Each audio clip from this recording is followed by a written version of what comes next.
Hello everyone. I'm so glad we meet again. Today we will step onto a patch of earth so deeply scarred by sorrow and forgetfulness that the very air seems to hold its breath. We are going to the Moor, specifically, to the spot where the wind goes to die. The Orphanage. Beneath the Moor. A silent boy's ghost story. Close your eyes for a moment and just listen. Can you feel that oppressive stillness? Imagine the drive. The road narrows from asphalt to cracked stone, and finally, to nothing but moss and churned earth. The mist isn't just moisture here. It's a thick, cold, gray wall that moves with its own slow, predatory intent. It swallows the light, the sound, and perhaps the truth. As you step out of your car, if you dared to bring one, the scent hits you: damp peat, rotting wood, and something metallic, like old blood or forgotten iron. You are miles from anyone, and the air is so heavy, you might not survive the first night here. Purely because the silence is so absolute, it begins to scream in your ears. So before we begin, please give me a like on this video and subscribe to my channel so you and I can meet more often. But only if you truly enjoy the content I make. Now, tell me, where are you listening from? Drop your location and your local time in the comments. Let's see just how far apart we are when we share this chilling journey. And now, relax, create a little background noise for our story, and let's begin this journey. The moor stretches around you, a bleak, beautiful ocean of heather and shadow. You start walking. The ground beneath your feet is spongy, sucking slightly at the soles of your boots. It's hard to tell where the horizon ends and the sky begins, as the heavy fog blurs all boundaries. For a place meant to shelter children, it feels extraordinarily hostile, doesn't it? Perhaps that was the point, to hide them away from a judgmental world. A chilling thought if they were hidden from the world. What then was hiding them from? We press on, trusting the compass. Or perhaps just a rising sense of dreadful certainty. Then, through a sudden, temporary thinning of the mist, a brief, pale gray window, you see it, the orphanage. It's a structure of immense, grim severity, built in the mid-19th century, made of dark, wet stone that looks less like a building and more like a tomb that grew too tall.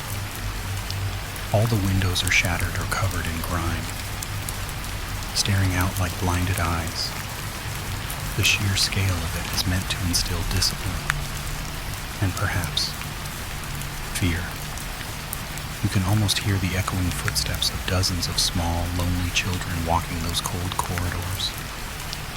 The silence, however, is the loudest thing you have ever heard. It's the silence that remains when all the screaming and crying have finally exhausted themselves.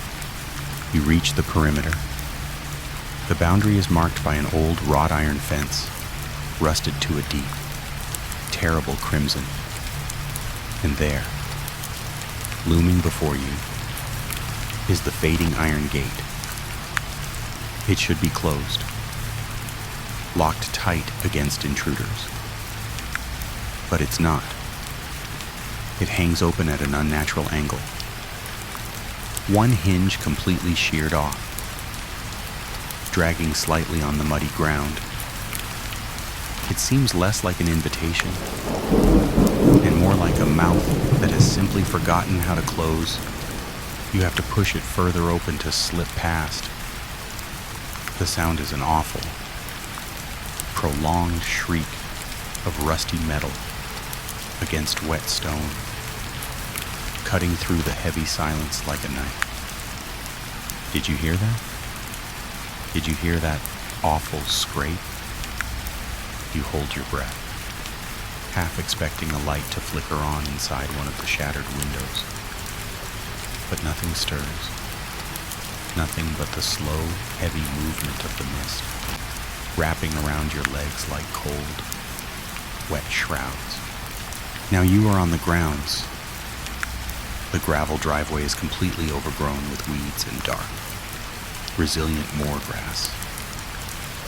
To your left is what was likely a small patch of playground. A swing set stands frozen in time. The seats rotted away, the chains swaying imperceptibly in a non-existent breeze. Do you dare sit down? No, I don't think so. That's one of those things you just don't do in a place like this, isn't it? Rule number 1 of creepy exploration: never interact with the children's abandoned toys. You never know who might still be playing. A little joke, just to keep your heart from stopping. As you walk toward the massive front entrance, you notice the condition of the grounds. Everything is decay, but it's an unnatural decay. It feels abandoned, yes, but not empty. It feels watched. And then you stop. You have to stop. The front door, heavy oak with layers of peeling black paint, is slightly ajar. You didn't push it. The wind isn't blowing. But as you look down at the gray dust and moss collecting on the front stoop, you notice something that freezes the blood in your veins. Inexplicable small footprints. They are too small for an adult, too definite to be an animal. And the crucial detail, they lead away from the main building, across the stoop, and then they stop, simply vanishing into the fog and the overgrown grass. They don't seem to lead back in. They only lead out, or perhaps away. You ask yourself, are they fresh? The dust seems undisturbed otherwise. It's a mystery immediately confronting you who made them, and how long ago. More importantly, why did they end so abruptly? You lean down, getting closer, inhaling the cold, earthy smell of the porch. A small, strange detail catches your eye. A tiny patch of the dry dust, right where the footprints vanish. Looks almost as if it was wiped clean by something soft, perhaps by the cuff of a very old, small piece of clothing. Do you have the courage to step into that place, knowing whatever made those steps is either inside or just vanished into the cold, swirling gray of the moor? You reach for the heavy oak door. It doesn't creak. It just slides open, silently. On well-oiled, or perhaps just rusted stuck hinges. You are now inside. The air inside is stiller, colder, and smells heavily of old institutional cleaner and something else. Something musty, like ancient paper and damp wool. Your journey into the darkness has just begun. You stand in the entrance foyer, a vast, echoing space that feels colder than the moor outside. Remember those tiny footprints we saw vanishing on the stoop? You glance down. Here, inside. The stone floor is too dirty to show prints clearly. But the presence of something small seems to linger, a prickling on the back of your neck. The air here is thick with history, and not the good kind. The heavy silence is broken only by the drip. Drip. Drip of moisture, somewhere deep within the building. A sound that, Strangely, it feels like a heartbeat that's slowing down too much. As your eyes adjust to the gloom, you begin to take in the main features of the hall. The walls are wainscoted with dark wood, scarred and peeling, giving the illusion that the walls themselves are weeping. A massive, winding staircase dominates the center, its banister so black with age and grind, it looks less like wood and more like petrified bone. You instinctively avoid looking up those stairs for now. The upper floors always wait for the final, most terrifying reveal, don't they? But you are immediately drawn to an object on the far wall. It's a monstrosity of a timepiece, the unsettling hallway clock. It's an immense grandfather clock, easily 12 feet tall, encased in dark, heavily carved oak. The glass is opaque with dirt, and the pendulum is frozen mid-swing. But the time look closely at the time. The hands are stuck precisely at 3:17. Not 3:15 or 3:20, but 3:17. A strangely specific and unsettling detail. You reach out, your fingers coated in the fine, cold dust that blankets everything as you touch the carved wood. A deep resonance seems to hum beneath your fingertips, as if the clock, despite being silent, is still trying desperately to tell a story. You chuckle nervously. Here's a light joke for you, just to keep your nerves from snapping. Well, if you're ever late for a meeting, don't blame the time on this clock. It stopped being helpful about a century ago. But the history of this clock is not a laughing matter. And this is where we touch on a true historical horror event intertwined with this fictional decay. We have records suggesting this specific type of large public clock was installed in institutions like this across England in the mid-19th century, often powered by an ingenious, though notoriously unreliable, mercury-based mechanism.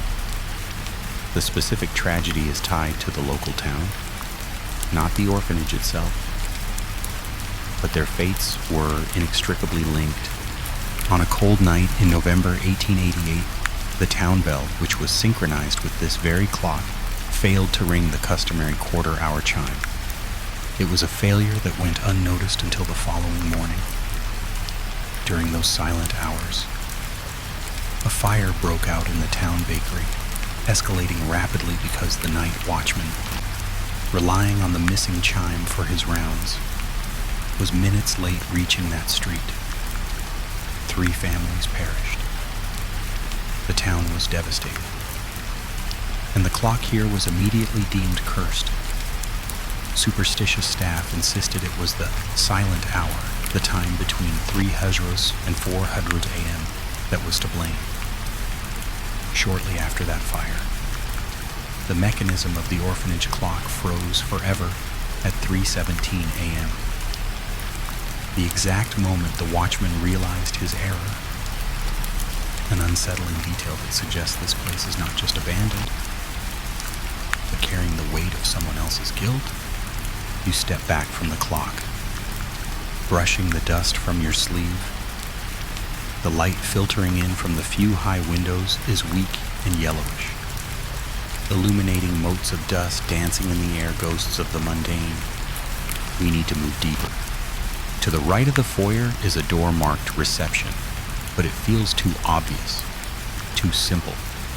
To the left is a larger, double doorway, slightly ajar, leading into what must have been the communal area. You push the door open, cautiously. The wood groans a deep, low note this time. You are now in what you quickly identify as a small parlor or waiting room, the place where children who were either sick or waiting to be claimed would have spent their time. The unsettling silence is magnified here. There are still a few pieces of furniture, a tattered velvet sofa, its springs visible, and a heavy dark wood table. Everything looks used, then ignored, then utterly forgotten. As you navigate the room, you are consciously keeping your movements slow, trying to be quieter than the dust settling around you. You have to ask yourself, do you hear that? Do you hear a tiny, barely perceptible scratching sound? It's not loud enough to be a rat. It's more delicate, like a fingernail gently tapping wood, or maybe the distant sound of an insect. You pause, holding your breath. It stops. Of course, it stops the moment you acknowledge it. This room contains our first truly strange, mysterious detail. On the center table, beneath a thick layer of dust, you see a small rectangular object. You carefully lift it. It's an old, leather-bound photograph album. Its pages brittle. You open it to a random page. The photograph is faded, showing a group of children, all dressed in grim, identical uniforms. Their faces solid, but one boy, small and positioned near the back, is out of focus. It's almost as if the camera itself rejected his image. All the other children have faint, forced smiles. But this boy, the blurred one, is simply staring, his expression unreadable, even if you could see his features clearly. And you notice something else, an even deeper chill. Look at the date scribbled in the margin beneath that photo, 1888, the year the clock froze, the year of the fire. You quickly flip through the rest of the album. Every subsequent picture, every year thereafter, contains fewer and fewer children. By the final page, dated 1895, there are only 2 staff members and an empty room. No children at all. The orphanage didn't close suddenly. It seems the children simply stopped existing here, one by one, year by year. You put the album back. The sound of the leather hitting the wooden table, a surprisingly loud thud in the intense quiet. You instinctively move away from the parlor and towards the back of the hall.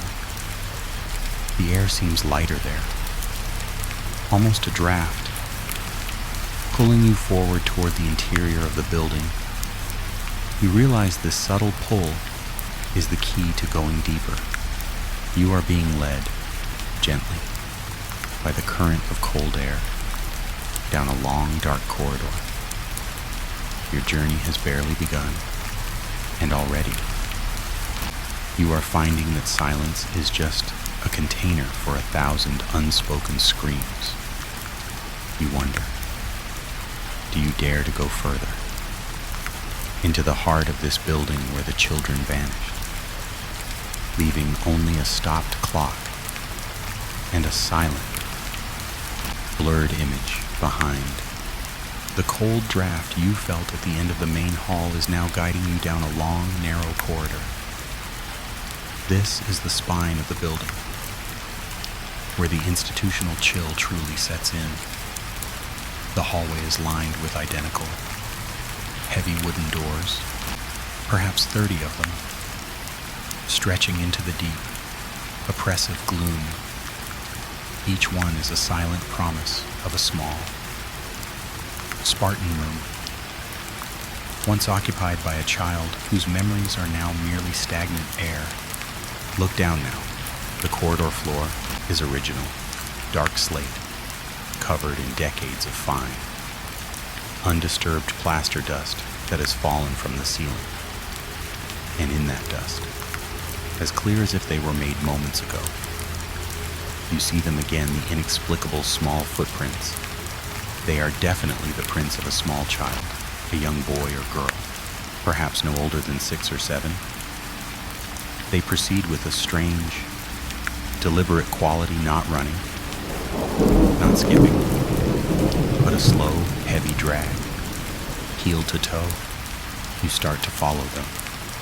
Your own breathing seems too loud in this silence, doesn't it? You try to match their slow pace, moving from door to door.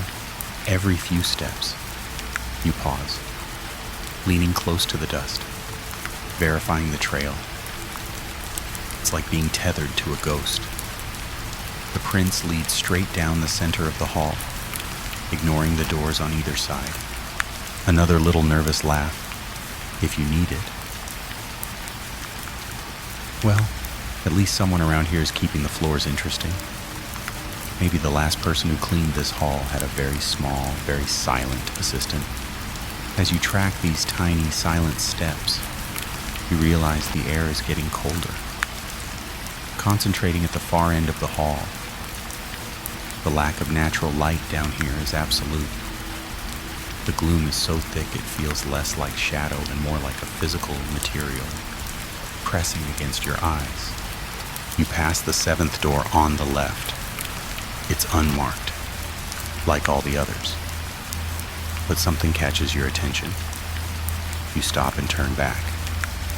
On the lower section of the door, barely visible beneath a thick layer of faded varnish and dust, is an inscription, a strange, mysterious detail that makes your stomach clench.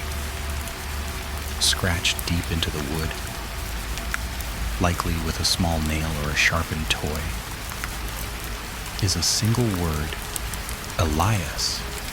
Just that, no date, no drawing, no sad rhyme, just the name. Elias?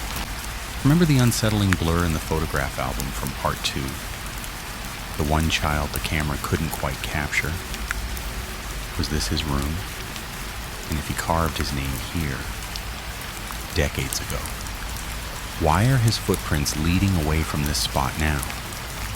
In the dust that seems to have settled only recently, this brings us to a true historical horror event that haunts places like this. In the late 19th and early 20th centuries, many British and American orphanages practiced something called the discipline of silence. It wasn't just about good behavior, it was a psychological tool of control, particularly aimed at children deemed difficult or unruly. A true account tells of one orphanage in the English Midlands where silence was enforced so strictly that children were punished for any noise, a cough, a sigh, a dropped item by being made to wear heavy wool mittens dipped in cold water, forcing their hands into a painful, frozen silence. The most severe punishment involved being locked in a small, windowless, quiet room, sometimes for days, where the only sound was the child's own frantic, silent heartbeat. Imagine a boy named Elias, already quiet, non-verbal maybe, being terrified of the sound of his own breathing. Every sound he accidentally made was an offense. He was punished for simply existing in a noisy body. The very walls of this place taught him that silence was safety, but also the deepest terror. You feel a profound sense of sadness radiating from the carved name on the door. It's more than just a name. It feels like a silent, desperate plea. You look back at the footprints. They pass Elias's door and continue onward, toward the intensifying cold. Now, I need you to ask yourself, can you feel the temperature drop? It's not just the external cold of the moor. This is an internal cold, the kind that permeates the stone and clings to your bones. It's the kind of cold that suggests an emotional, rather than meteorological, phenomenon. The footprints now veer slightly, turning toward a single, large door at the end of the corridor, directly opposite the main staircase. It's a door unlike the others, wider, heavier, and secured by a massive iron bolt that looks like a relic from a medieval dungeon. This door must lead somewhere important. The climax of this section is subtle, but terrifying. the closer you get to the footprints' final destination, the more frantic their pattern becomes. They are still slow, but now the spacing is uneven. A short step, then a slight drag, then a quick, sudden scuff, as if the small feet were lifted in sudden terror, then forced back down. The gentle, methodical pace has broken into a desperate, dragging retreat. You are now standing directly in front of the enormous bolted door. The last clear print of that tiny foot is right at the threshold. It doesn't seem to lead through the door. It leads to the door, pauses, and then vanishes. Just like the prints on the front stoop. They simply cease to exist at the point of contact. It's as if Elias or whatever is leaving these traces has dissolved into the wood itself. You reach out and touch the cold, corroded metal of the bolt. It vibrates slightly beneath your fingers. And suddenly, you hear it again. That faint, distant sound from the depths of the building. It's not scratching this time. It's a very low, drawn-out humming. A melancholic, wordless sound that seems to come from deep within the stone, vibrating up through your hands. It sounds like a child trying to sing a song they only half remember, trying to fill the vast, terrifying silence with something small and weak. And this, my friend, is your invitation to the next part of the story.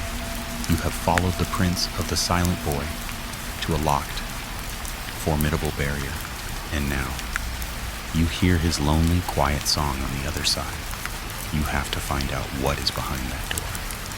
You stand at the colossal door, the cold iron bolt pressing against your palm, and the faint, lonely humming is now slightly clearer, vibrating in the stone beneath your feet. It's coming from behind this formidable barrier. You've followed the silent steps of Elias to a door that was clearly meant to keep someone in. Or perhaps, keep the world out. The door is too thick to kick down, and the bolt is too massive to slide open without a major struggle. You search the walls beside the door, running your fingers over the damp, rough stone. Then, a few feet to the left, near where the footprints vanished, your fingers find an almost imperceptible seam in the wainscoting. A keyhole note. It's a small hinged panel, no bigger than your hand. You push it gently. It opens with a soft click, revealing not a spy hole, but a single, ancient iron key hanging on a hook inside the small cavity. A strange, mysterious detail. A key left openly in a secret compartment. Decades after the place was abandoned, it feels less like an oversight and more like a deliberate, chilling invitation. You take the key. It's heavy, cold. It smells faintly of rust and old incense. You can feel the intricate notches cut into the aged metal. Slowly, meticulously, you insert it into the massive lock on the bolt. It slides in perfectly. A smooth, quiet fit, as if the lock has been waiting for this key its entire existence. You brace yourself. Twisting the key, the sound of the lock turning is deafening in the silence. A grinding, metallic shriek that travels the length of the corridor. It's the sound of a very old promise being broken. A creepy joke to keep us going. If you hear the church bells ringing now, don't blame me. I already warned you that breaking the silence here might summon something noisy. The heavy bolt clangs back, and you push the door inward. It doesn't swing open. It rolls with an unsettling smoothness, revealing a large, cavernous space. You are now in the unsettling hallway clock that was to be the dining hall. This room is vast, designed to feed dozens of hungry children 3 times a day. The ceiling is high, lost in the shadows, and the walls are paneled halfway up, painted a faded institutional green, the color of old sickness. Long, heavy wooden tables and benches are still arranged across the expanse of the floor, covered in a thick layer of dust, frozen in their final, silent configuration. The scale of the abandonment here is staggering, but there is something deeply wrong with this room. The shadows are too dark, too dense. They don't seem to recede, even where the weak. Yellow light from the high windows touches the floor, and the humming it has stopped the moment you entered. You move slowly down the aisle between the tables and plates, and then you see a flicker. Not a light, but a movement in the peripheral vision, near the back wall where the serving doors would have been. A fleeting shadow in the dining hall. It's too quick to be defined. Too substantial to be just a trick of the light. It wasn't the shape of a man or a woman. It was lower, smaller. Perhaps the height of a child, but stretched, unnaturally thin by the angle of the light. You whip your head around, focusing on the spot. Nothing, just the dust, the tables, and the pervasive gloom. Did you see it? Did you feel the air shift beside you just then? You hold your breath, straining your ears for any sound, any indication that you aren't completely alone. And then, the scent. A strange, mysterious detail that assaults your senses, the smell of burnt food. Not a fresh burning, but the cold, acrid, undeniable stench of food that was ruined and then left to rot. It clings to the air, particularly around the kitchen doors at the back. It suggests a sudden, catastrophic end to the last meal served here. This dining hall is connected to our incomprehensible academic debate.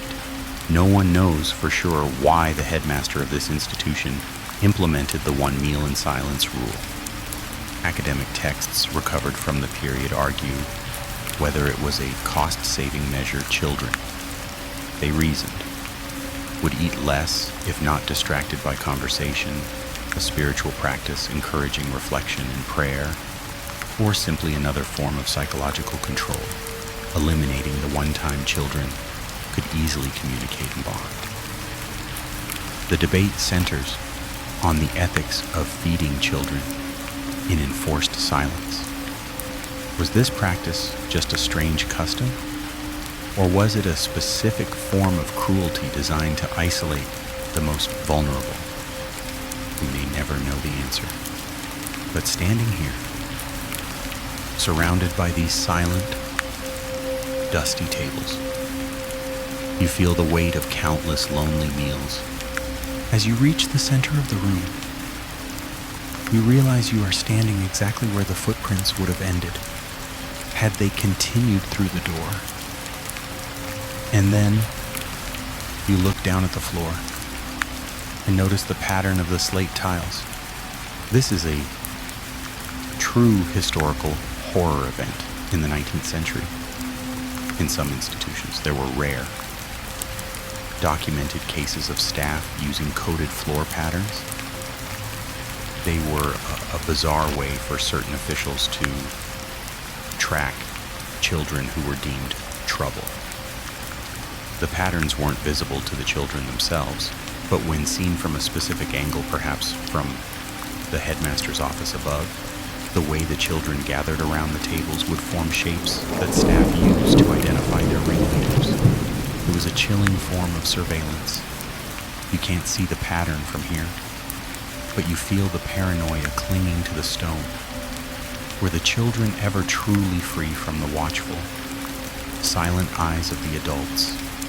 You slowly circle the central table. The shadow has not returned, but the feeling of being watched intensifies. You run your hand over the edge of the dark wood. It's cold, sticky with old grease and dust. Now, pause and ask yourself, did you just hear a tiny, faint, metallic tinkle?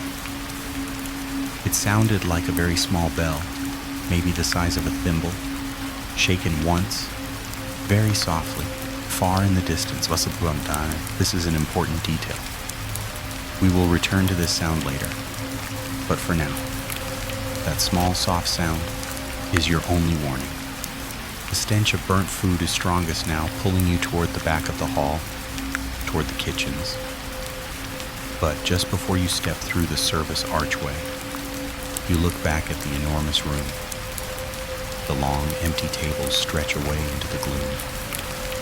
You feel a sudden, crushing wave of sorrow, the profound, bottled-up loneliness of 100 silent children.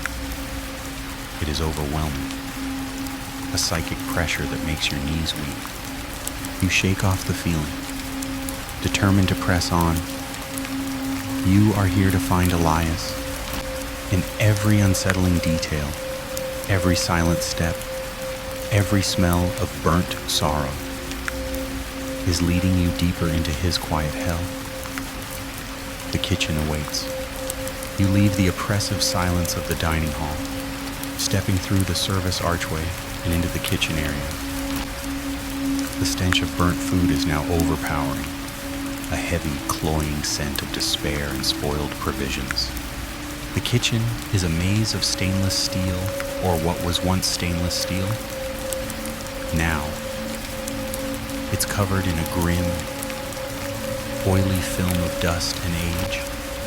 Massive, institutional stoves line the far wall, their black iron surfaces cold and silent. Near the stoves, a large metal preparation table stands in the middle. And this is where you find your next strange, mysterious detail. On the table, amidst the dried grime and soot, is a grouping of 3 small, tarnished silver spoons. They are arranged precisely, pointing toward the stove. This isn't random, it's too deliberate. Why only 3? Why are they pointing? You touch one? It's ice cold, colder than the surrounding metal. That you feel a small, unsettling tug, a sense of fixation on that stove. Here's a light joke to momentarily cut the tension. Looks like someone was ready for dessert. Or maybe they were just using the spoons to test the temperature. A very old-fashioned and frankly unnecessary kitchen safety check. You turn your attention to the stoves. Their massive size suggests they were capable of preparing food for hundreds. But the oven doors hang slightly ajar, and inside, you see the remnants of the final catastrophe, a mess of charred, unidentifiable matter that confirms the source of the burnt smell. It looks like a last, desperate attempt at cooking that went terribly wrong. Perhaps right before the orphanage was abandoned. Now, you are drawn to a small, heavy door at the back of the kitchen. It's ajar, leading into what must have been the pantry or the larder. You push it open. The air inside is instantly colder, damper, and the silence seems to deepen. This is the nursery of whispers, the deep storage room that held the children's meager provisions, but now holds something far more unsettling. The room is lined with shelves, still stacked with rusted cans of old, preserved fruit, and jars of unidentifiable, crystallized jams, but pushed into a dark corner, almost intentionally hidden beneath a pile of moldering blankets. You find the toys, Not a pile of toys, but a collection, a rusted metal pull-along dog with a missing wheel, a chipped porcelain doll with only one eye, and several blocks of wood, worn smooth by small, nervous hands. They are all small, silent witnesses to loneliness. You pick up one of the wooden blocks. It feels warm against your cold skin, a strange reverse sensation that feels deeply, fundamentally wrong in this freezing room. This is the point where we introduce another true historical horror event. During the height of the Industrial Revolution, many orphanages, struggling with funding and massive overcrowding, were known to reuse children's belongings in a horrifying cycle. When a child was adopted, or more frequently, when they succumbed to illness, their meager clothes and toys weren't disposed of. They were stripped, cleaned, and immediately given to the next arrival. This practice, documented in several early 20th century social reports, meant that children were constantly surrounded by the possessions of those who had recently left or died a chilling. Silent reminder of their own mortality and dispensability. These weren't cherished objects, they were morbid hand-me-downs. You put the warm block down. The silence here is unbearable, broken only by your own shallow breath. Do you hear it again? That single, faint, melancholic sound. It's the single, melancholic hum from the outline. But now you realize it's closer, clearer, and definitely coming from this small pantry. It seems to rise from the floorboards beneath the stacked shelves. It is not music, it's just a single, low, drawn out sound. A child trying to self-soothe in the darkness. You crouch down, moving aside a blanket. There, on the bottom shelf, is another strange, mysterious detail. A very old, tarnished metal music box. It's wound tight, but broken. The intricate mechanism is visible, but the comb is bent, and the tiny cylinder is jammed.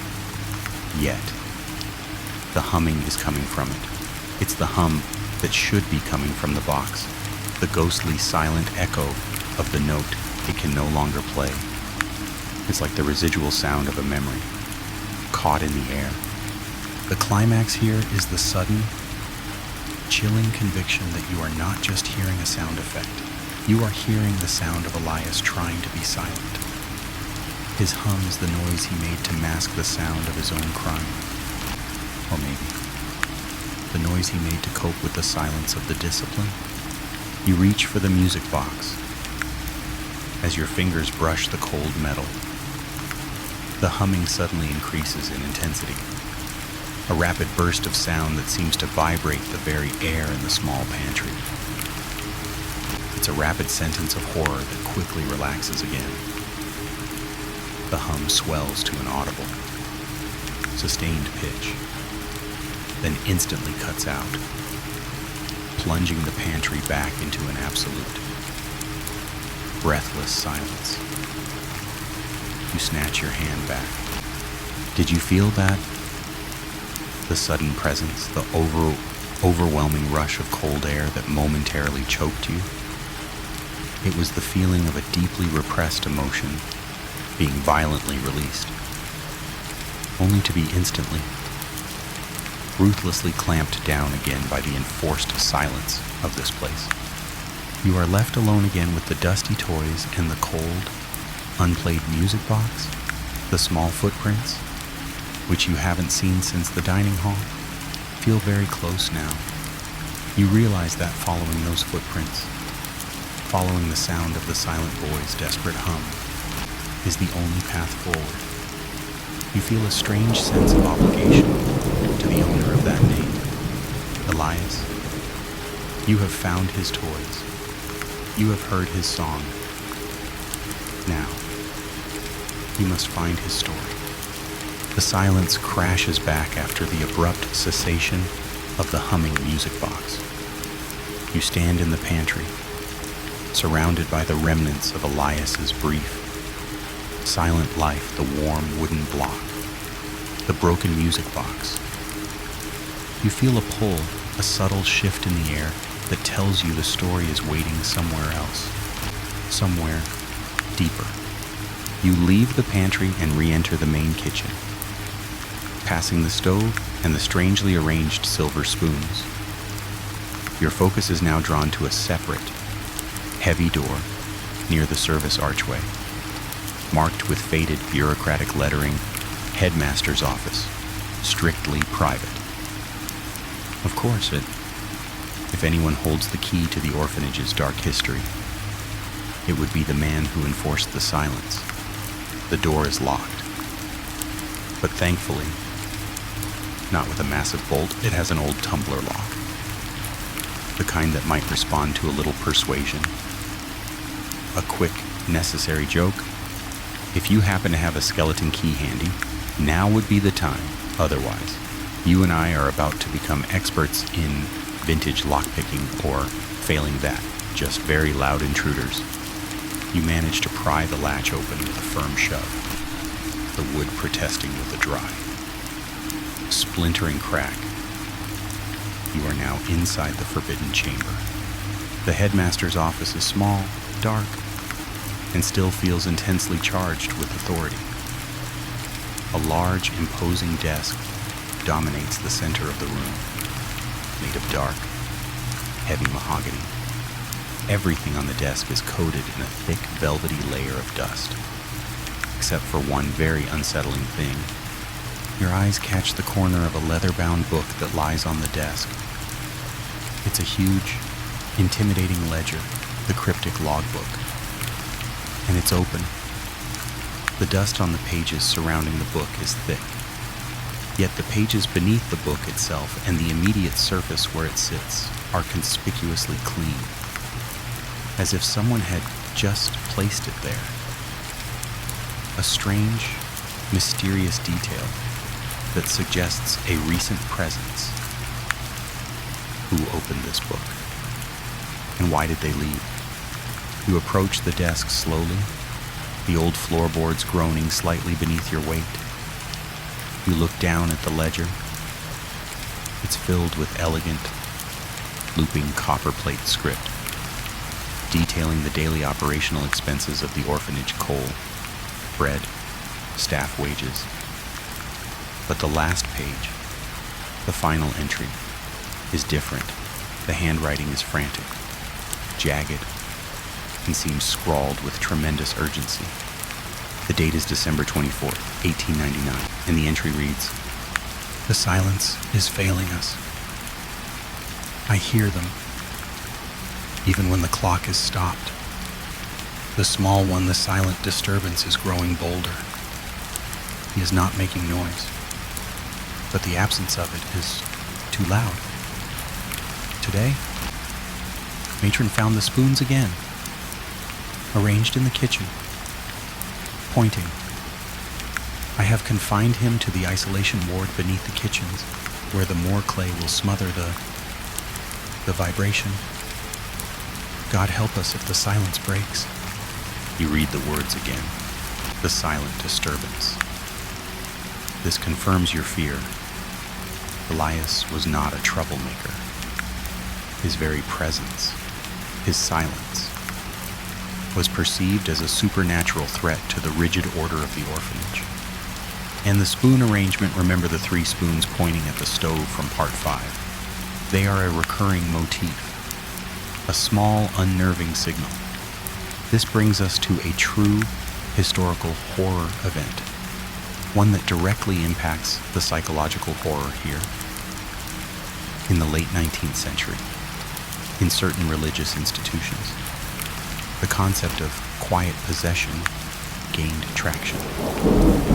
This was the belief that a demon or malignant spirit could inhabit a person, often a child, and manifest not through loud, violent actions, but through unnatural stillness, a refusal to communicate, or a dead-eye stare.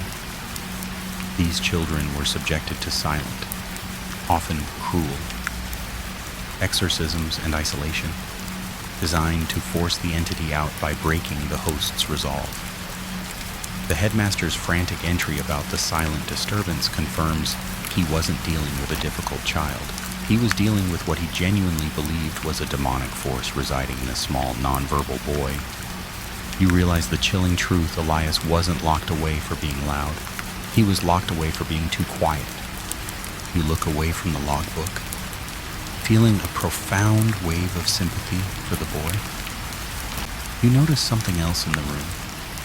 A small, dark cabinet set into the wall behind the desk. It's closed, but not locked. You open it, but inside, you find another strange, mysterious detail: not money or papers, but a collection of small, crudely made effigies, made of straw and twine, all wrapped tightly in white linen thread.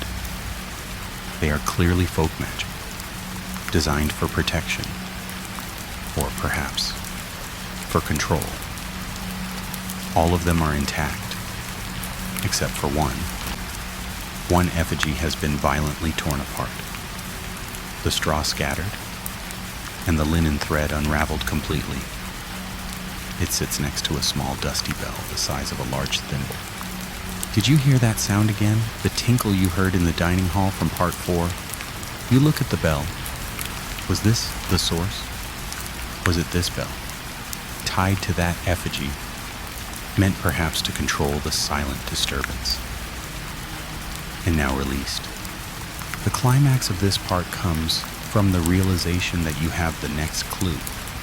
The headmaster mentions the isolation ward beneath the kitchens, the footprints you've been following, the humming you heard, the spoons. And now this logbook, they are all pointing down. The silent boy is not wandering the halls. He is trapped somewhere beneath the cold, silent floors of the building. You close the cabinet quietly, the logbook entry burned into your mind. You know where you must go next. You must leave the relative safety of the main building and descend into the cold earth where Elias was sent to have his silence smothered by the Moor clay.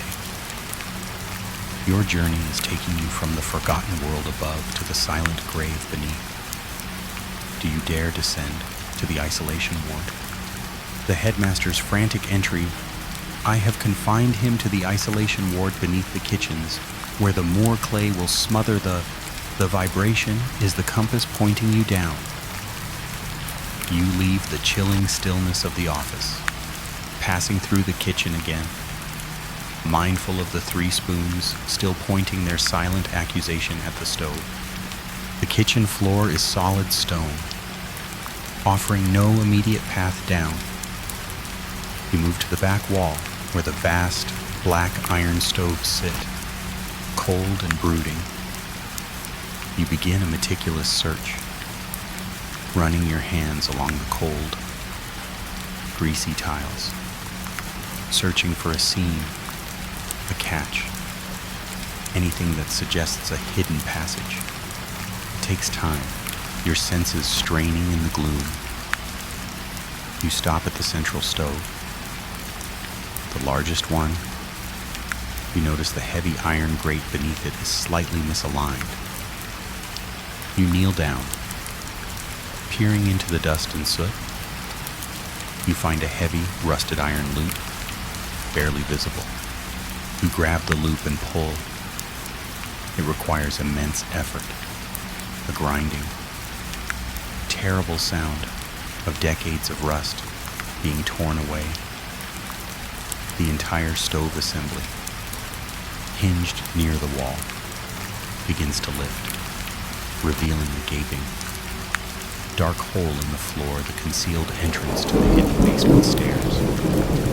The smell that wafts up is instantaneous and profound: raw, damp earth, mold, and a metallic tang that could be mineral deposits or old, dried blood. A nervous chuckle escapes you. Well, if you ever needed a dramatic entrance, climbing down through a hidden stove hatch certainly qualifies. Just don't blame me if you smell like burnt toast for the next week. This hidden area brings us to the story of Elias's silence, the true historical context that explains this chilling subterranean prison. The early 20th century saw the widespread use of isolation wards in certain rigid institutions. But the specific horror here is the method of confinement.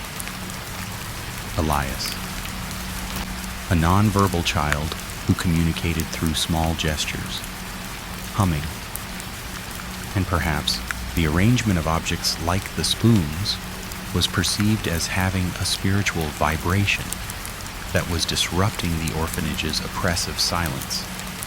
The headmaster, likely fearing the spread of this possession or disturbance, would have utilized the hardest, coldest material to smother it, the raw clay of the moor itself. You look down the narrow, rickety wooden steps that descend into the earth. The air is immediately heavier, colder, and utterly devoid of natural light. You begin your descent. Each step is a deliberate act of courage. The wood creaks under your weight, and you worry about the structural integrity. You notice something strange on the wooden railing beside you. A faint, oily sheen, like old, dried sweat, and an unsettling number of small, deep gouges in the wood, as if tiny fingers had desperately clutched and pulled here many times. You finally reach the bottom. You are standing on a floor of packed, damp moor clay, cold and yielding under your feet. The air is still, dense, and freezing. The sound of the moor outside, once distant, now seems to press in from all sides, a heavy, muffled silence. You are in a narrow passage. You shine your light forward, revealing rough-hewn stone walls, clearly not part of the original, well-built structure above. This was clearly an illicit addition, possibly dug out by staff in a desperate attempt to contain the silent disturbance. And there, in the clay dust of the passage floor, you see them one last time, the inexplicable small footprints. They are clearer here, imprinted deeply into the damp clay. They lead straight ahead down the passage, and they are surrounded by tiny, repetitive drag marks, suggesting the boy may have been unable or unwilling to lift his feet. This is the strange, mysterious detail that chills you to the core. There are no adult footprints accompanying them. Elias was either led down here by staff who walked only on the stone edges, or, more terrifyingly, he was sent down alone to find his silent cell in the dark. You follow the trail. The passage opens suddenly into a small, suffocating chamber. The walls here are not stone, but raw, black moor earth, shored up by rough timber beams. This is the isolation ward. In the center of the room, there is a small, rusted iron cot, stripped bare, and right beside it, on the wet clay floor, the footprints finally cease. They do not turn, they do not go back, they simply stop where a small body would have rested. You are standing in Elias's final, lonely prison. And here, in this unnatural, cold room, the climax of this part strikes. The cold is overwhelming, but it is not just cold. It is the absence of warmth, the profound, lasting spiritual chill of absolute despair. You feel a sudden, sharp, almost physical pressure against your chest, as if all the sound, light, and warmth has been violently sucked out of the space. You have followed the trail of the silent boy to its end. And now, you must contend with what he left behind. You are standing in the suffocating silence of the isolation ward, the air thick with the profound, residual despair of Elias. The Moor clay floor is icy cold beneath your feet, and the small, rusted iron cot feels less like a place of rest and more like a sacrificial altar. The small, dragged footprints stop right beside it, a final, silent surrender. Now that you have reached the heart of Elias's confinement, the weight of the Moor's isolation presses in, triggering a momentary, terrifying detour into the abstract and incomprehensible academic debate. No one knows for sure why the 19th century villagers buried bodies face down, specifically in the boggy, moorland soil surrounding certain northern English settlements. Was it a desperate attempt to weigh down in silence a revenant, a restless corpse, believed to rise and afflict the living? Or was it a crude, geological practice ensuring the shifting, damp earth provided maximum compression and minimal disturbance to the corpse? Academic theories clash. Some suggest a sophisticated understanding of pneumatology, the study of spirits. Others insist it was purely practical hydrology, the study of water movement in the clay. The debate is fundamentally about intent. Was the action driven by spiritual terror or by terrestrial practicality? For you, standing here, the distinction is terrifyingly blurred. Was Elias's confinement an act of practical discipline or spiritual terror? The cold suggests both. You shake off the dizzying weight of that thought. Focusing again on the room, you have found the end of the footprints, and now you must look for the strange, mysterious detail that explains the immediate aftermath of his confinement. You run your hand along the cold, rough timber that shores up the clay walls. Your fingers catch on a small, smooth indentation. You look closer. It's a tiny, intricate drawing scratched into the wood, probably with a fingernail or a shard of stone. It's not a stick figure, or a house, or the sun. It is a meticulous, repetitive series of small, perfect circles, arranged in a spiral pattern, like a snail shell or a tightly coiled spring. He drew them over and over, starting from the center, trying to draw his way out of the silence.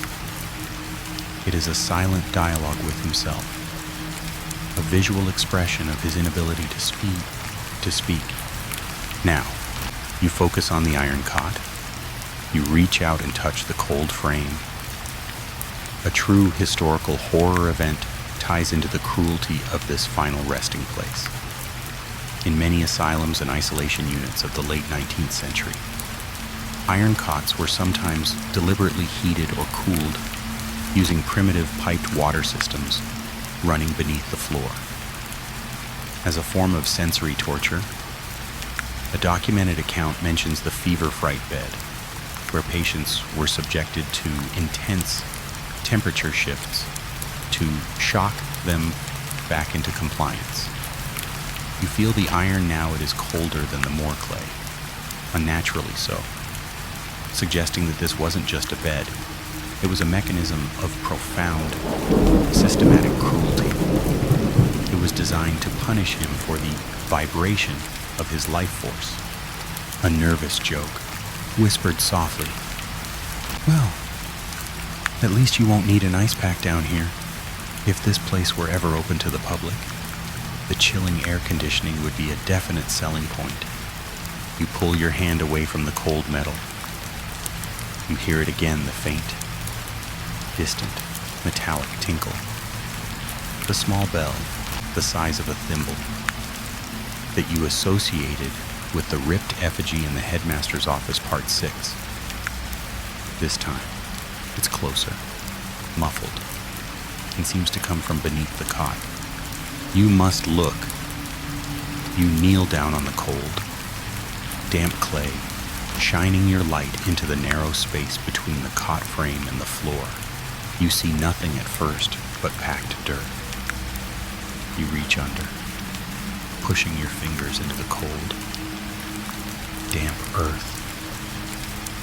Your hand closes around something small, cold, and hard.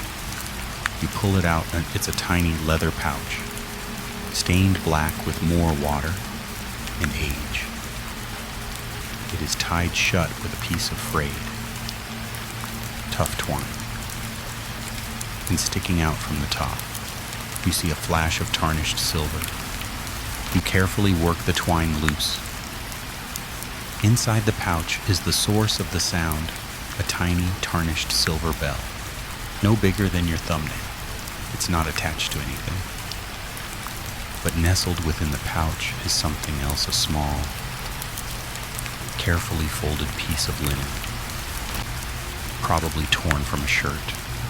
You unfold the linen, it is completely blank, except for one thing, a faint, almost invisible smear of what looks like dried, rusty-colored material, maybe iron oxide, maybe dried blood.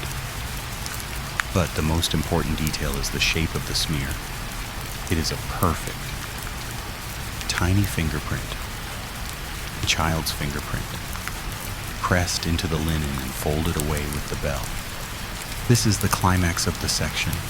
You hold the silent boy's last testament, his voice, the silent bell, and his identity, the tiny print. You realize that the bell wasn't meant to keep him in, perhaps, in the terrible, twisted logic of this place. It was meant to be the one sound he was allowed to make, a silent, desperate tinkle that no one would ever hear above ground. The chamber suddenly feels suffocating. You are holding the final piece of evidence of Elias's unjust darkness. Can you feel the immense sorrow radiating from this small object? It is a communication, a silent dialogue with the listener, pleading for recognition. You have to take this evidence and find a way out of this silent grave. You clutch the small, cold leather pouch containing the silent bell and the printed linen. The weight of that tiny evidence feels heavier than the entire Moor pressing down on this small isolation ward. You have established contact. This is the beginning of the silent dialogue. The profound, lasting spiritual chill of the room begins to feel personal. You look around, your light reflecting off the damp, black clay walls. You need to understand how he survived, or didn't survive. Down here, you run your hand along the base of the cot again, and this time you notice a small rusted hinge. The floor in this area, under the cot, seems slightly less packed than the rest of the chamber. You use a piece of loose timber to pry up the rusted hinge. The Moor clay gives way, and a small square section of the floor lifts slightly, revealing a cavity beneath. This is a strange, mysterious detail, not a grave, but a hidden storage space. Inside, you find only two objects, a small, dry crust of hard, stale bread, and a single, meticulously preserved, dried rosebud. The bread suggests staff occasionally tried to sustain him, but the rosebud is the important part. It is completely desiccated, yet perfectly intact. Its color a ghostly, pale crimson. Where did he get a rose in the depths of a moor in December? This tiny, fragile symbol of beauty suggests a secret kindness, a single moment of human connection that kept the boy clinging to his silent life. A gentle, hushed joke to ease the fear. Well, at least someone in this cold hole had a flair for romance. Or maybe Elias was just planning a very late snack with a floral garnish. You carefully touch the rosebud, as you do. A sudden, powerful feeling floods your mind. A clear, sharp, yet wordless memory. The feeling of being cold, but wrapped tightly in a rough wool blanket, while hearing the distant, muffled sound of singing. It is the entity trying to communicate a specific, harrowing memory of kindness. You realize the isolation ward wasn't constantly cold. There was one brief, clandestine moment of warmth he clung to. This sense of direct emotional communication, the silent dialogue begins, is terrifying because it is not a sound, it is an intrusion.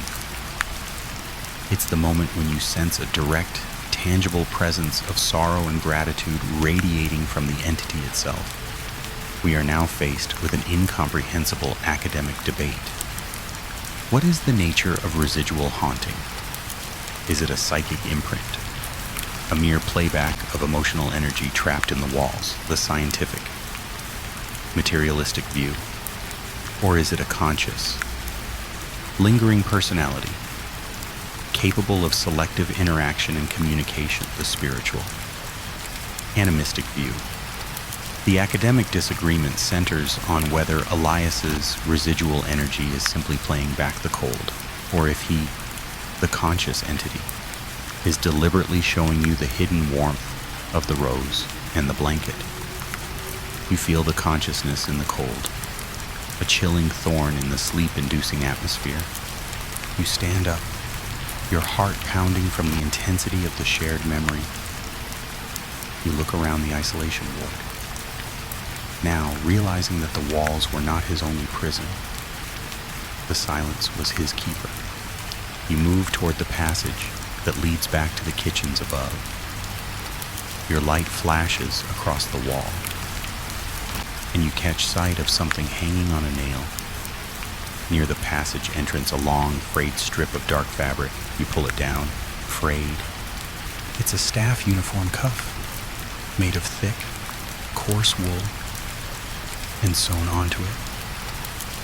In uneven, frantic stitching is a small piece of heavy, black thread. This is the true, historical horror event, a chilling discovery linking to the staff in the late 19th century institutions. It was a common, though secret, practice to mark certain staff who were deemed too soft or unreliable by sewing a black thread into a hidden spot on their uniform cuff. This was meant to be a silent warning to other staff to watch them. This cuff is torn violently, almost ripped off the uniform. Was this the cuff of the person who left the rose in the bread? Did they tear it off in panic? Or was it ripped off them by a superior? You turn the cuff over, searching for a name. There is none.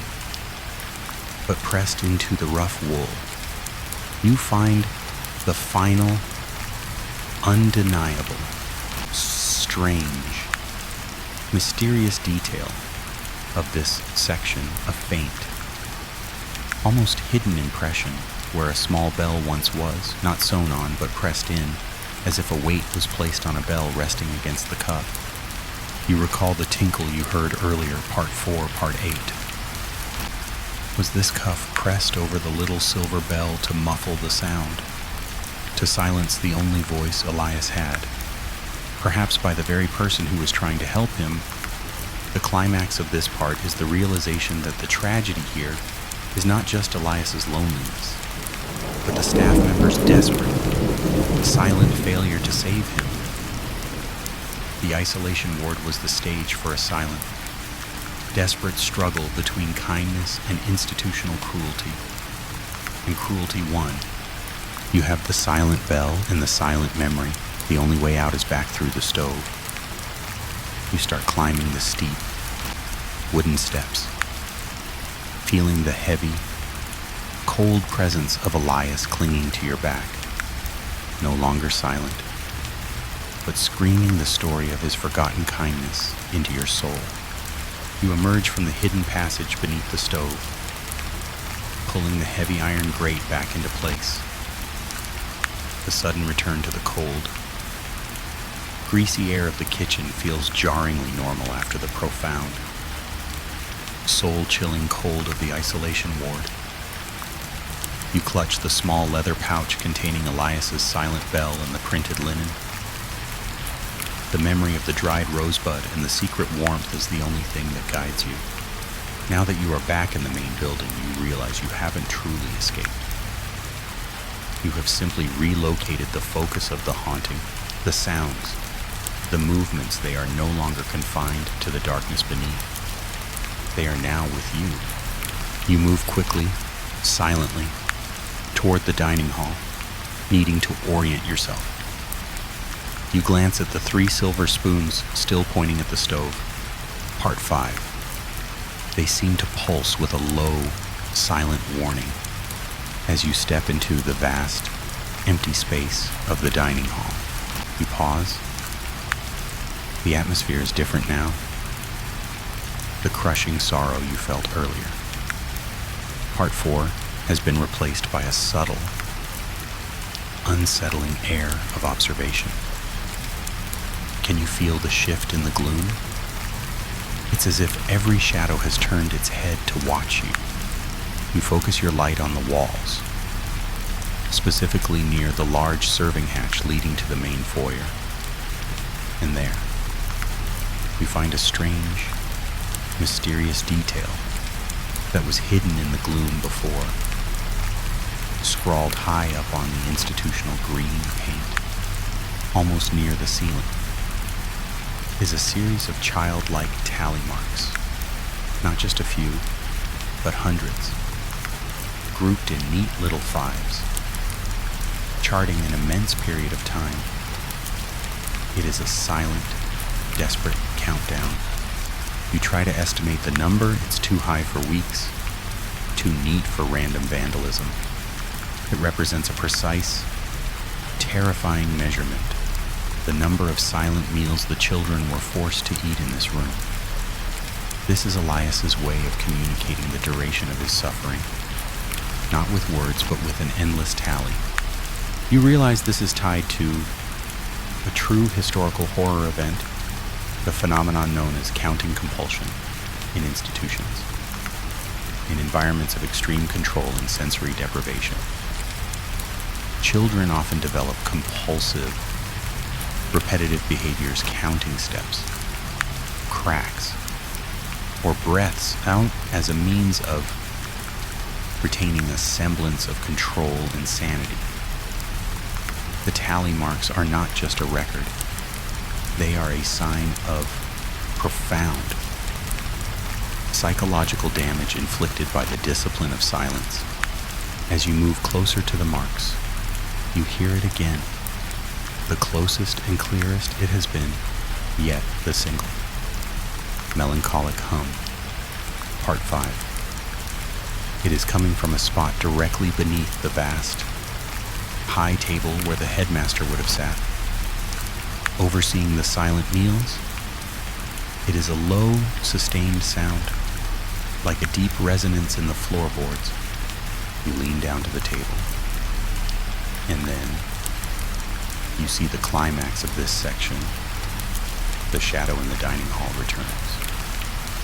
But this time, it is not fleeting. Directly beneath the headmaster's seat, at the very end of the long table, the shadow is not a trick of the light. It is a dense, black shape, no higher than a small boy, sitting perfectly still on the dusty bench. It is a solid, two-dimensional cutout of absolute darkness, absorbing all the light you throw at it. You shine your light directly onto it. The shadow does not move, does not flinch, does not dissipate. It simply is. A silent, powerful presence. And it is emanating a cold so intense it feels like a physical punch to your face. This is the moment of your silent dialogue with the entity. You don't hear words, but you feel the intention from the figure, an overwhelming, righteous, unjust darkness. It is silently showing you the exact place where his suffering was overlooked, where his silent pleas were ignored by the figure of authority above him. A whispered, dark joke to keep the atmosphere chilling. Well, that's not exactly polite. You'd think after waiting 100 years, he'd at least stand up to greet a visitor. Wouldn't you? You take a slow, deliberate step back. The shadow remains fixed. You know you cannot approach it, and you cannot leave through the main foyer door behind the shadow. You must find another way out of this room. You look towards the rear of the dining hall, where a short staircase leads up to what was likely the administrative wing.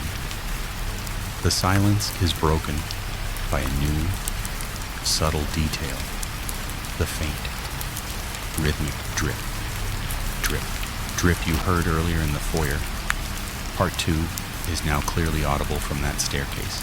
It's a relentless, measured sound, like a slow march. You realize the shadow is blocking your easy path of escape, forcing you to confront the next stage of the building's horror.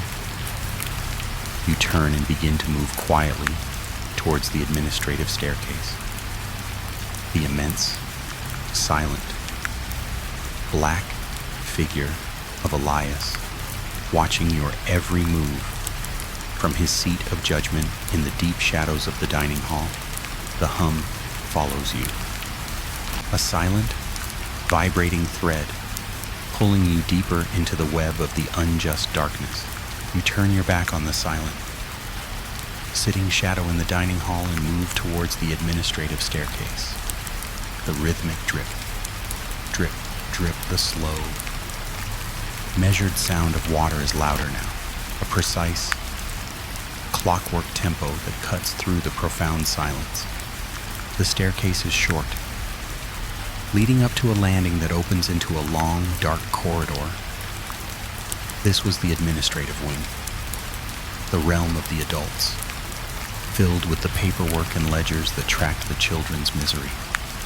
The air here is instantly stale and sharp, smelling of ancient paper and mothballs. You follow the sound of the dripping. It leads you to a room marked Archives. The door is partially rotted at the base, and you push it open easily. The archive room is a cluttered chaos of forgotten files. Shelves line the walls, sagging under the weight of decades of indifference. The floor is covered in fallen ledgers, brittle sheets of paper, and the grim dust of bureaucracy. And there, near a small, perpetually leaking window, is the source of the sound, a rusted pipe with a small fracture, allowing a single, methodical drop of cold water to hit a large, ceramic jug placed beneath it. Drip, drip, drip. The relentless sound is a chilling metronome, measuring the passage of time in this forgotten tomb. You approach the desk in the center, which is piled high with loose documents, and you find a strange, mysterious detail that confirms a staff member was trying to help Elias. Beneath a stack of dismissal notices, you find a single carefully folded sheet of paper. It is an unfinished letter, written in a frantic yet educated hand, the ink bleeding slightly where a drop of water, perhaps from the persistent leak, Hit the page. The letter is addressed to a distant charity board. The child Elias has been taken below. The headmaster calls it quiet possession. But I hear no possession, only the profound silence of true terror. He keeps arranging the spoons, and the small bell keeps vanishing and reappearing. It is his language he is trying to tell us of the cold. I cannot bear the injustice. I have attempted to give him the warmth he begs for, but the headmaster watches me. I fear they will punish not just him, but any of us who dare to break them. The letter abruptly ends there. The last word unfinished. It confirms the silent struggle, part 9, and the headmaster's chilling diagnosis of quiet possession, part 6. This note is a snapshot of pure, desperate fear from the staff member who tried to give Elias the rosebud and the blanket. This leads us to a true historical horror event that haunted institutions of this era, the pervasive fear of whistleblowers. The silent disturbance was as much about Elias's spiritual state as it was about preserving the orphanage's image and funding. Historical documents from similar charity-run institutions often detail the extreme measures taken to silence any staff member who dared to report abuse. These measures included public shaming, firing, and even blacklisting from the entire professional field, often based on false accusations of hysteria or incompetence. The frantic, unfinished letter suggests the staff member was caught or forced to flee before they could complete their plea for help. A whispered, sardonic joke. It seems even in the 1890s, the greatest horror wasn't the ghosts, but the paperwork. That archive room looks like a place where even a spirit would lose its will to haunt. You carefully refold the letter, placing it in the pouch with Elias's silent bell. You have the story of his confinement and the evidence of the failed rescue. And then, the climax of this section as you stand up. Your movement disturbs a heavy ledger on a nearby shelf. It slides off, hitting the floor with a terrifying, hollow thud that reverberates through the entire silent building. The drip, drip, drip instantly stops. The silence that replaces it is absolute, heavy, and immediate. It's the kind of silence that suggests every particle of air has gone rigid. Listening, you feel a sudden, sharp, almost blinding wave of fear wash over you, the powerful, residual panic of the headmaster, who feared nothing more than the breach of silence and the resulting chaos that would expose his cruel regime. You hear no footsteps, no creaking doors, but the feeling of being seen and judged from the darkness of the hall outside the archives is overwhelming. The silence is broken only by the loud, frantic drumming of your own heart. You must leave this administrative section immediately, before the wrath of the silent master, or the silent boy he unjustly caged, finds you. The absolute silence that followed the crash of the ledger is unbearable, pressing down on you like a physical weight. You quickly back out of the archive room, your heart hammering against your ribs. The drip, drip, drip has not resumed, and the heavy stillness of the corridor is a terrifying confirmation that your noise has provoked something. You need to escape the administrative wing and head back toward the main stairwell, which leads up. The corridor seems longer now, the shadows deeper. You move past the empty offices, expecting a door to slam or a light to flicker. But the punishment is the silence itself. It is the chilling, unmoving stillness of a superior who knows you're there and is simply waiting for you to break. As you near the main staircase, you look up. The grand dark wood staircase from Part 2 is looming above you, disappearing into the blackness of the second floor. You instinctively know that is where the headmaster's personal rooms were, and where the most terrible secrets still reside. But just before you commit to the stairs, you notice a small alcove door tucked away beneath the main flight. It's unmarked, low, and completely overlooked. You approach it. This is the doorway to the hidden basement stairs, but not the illicit passage to the isolation ward. This leads to the orphanage's legitimate storage cellar. You pry it open. The air that rushes out is musty and cold, but not the deep, profound chill of the isolation ward. This feels like normal, aged cold. You descend a short stone flight of stairs into a storage area. It's filled with forgotten institutional paraphernalia, old crates, stacks of rusted bed springs, and discarded uniforms. And here, you encounter a true historical horror event that often links to forgotten legends, the Bell-Tide corpse legend. This gruesome practice was not exclusive to this region, but was documented in various forms across Europe during periods of intense fear of premature burial. The legend holds that when a person was interred, especially during high mortality events like plagues or harsh winters, a rope was tied around their wrist and led up to a small bell on the surface. If the person awoke in the coffin, the movement would ring the bell, summoning the guard.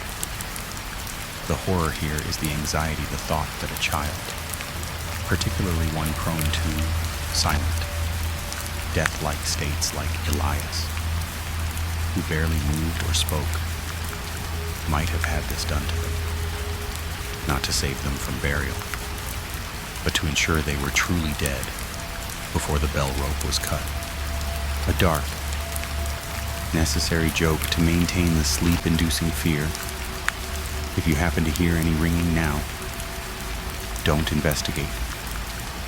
Just assume it's the world's slowest, most agonizing wake-up call, and definitely not meant for you. You move deeper into the storage room, the floor gritty with coal dust. You are looking for something that connects this legend back to Elias. You find it stacked in a corner, a pile of old, institutional blankets, heavy and rough spun. You pull one from the top, and it falls open, scattering dust and something small that hits the concrete floor. It is a strange, mysterious detail, a single, small, tarnished brass hook. Not a clothes hook, but the kind of heavy, secure hook used for harnesses or ropes. The brass is deeply grooved, as if a thin, strong cord had been drawn repeatedly over it. The hook is still partially attached to a small, rotted piece of woven linen, a fragment that looks like it came from a shroud or a death wrapping. You realize the chilling implication the institution had the means, the hook, the rope, the final linen to implement this terrifying legend.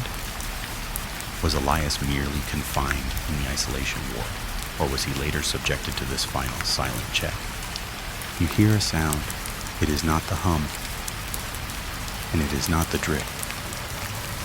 It is a slow, methodical scrape, coming from somewhere above, on the main staircase.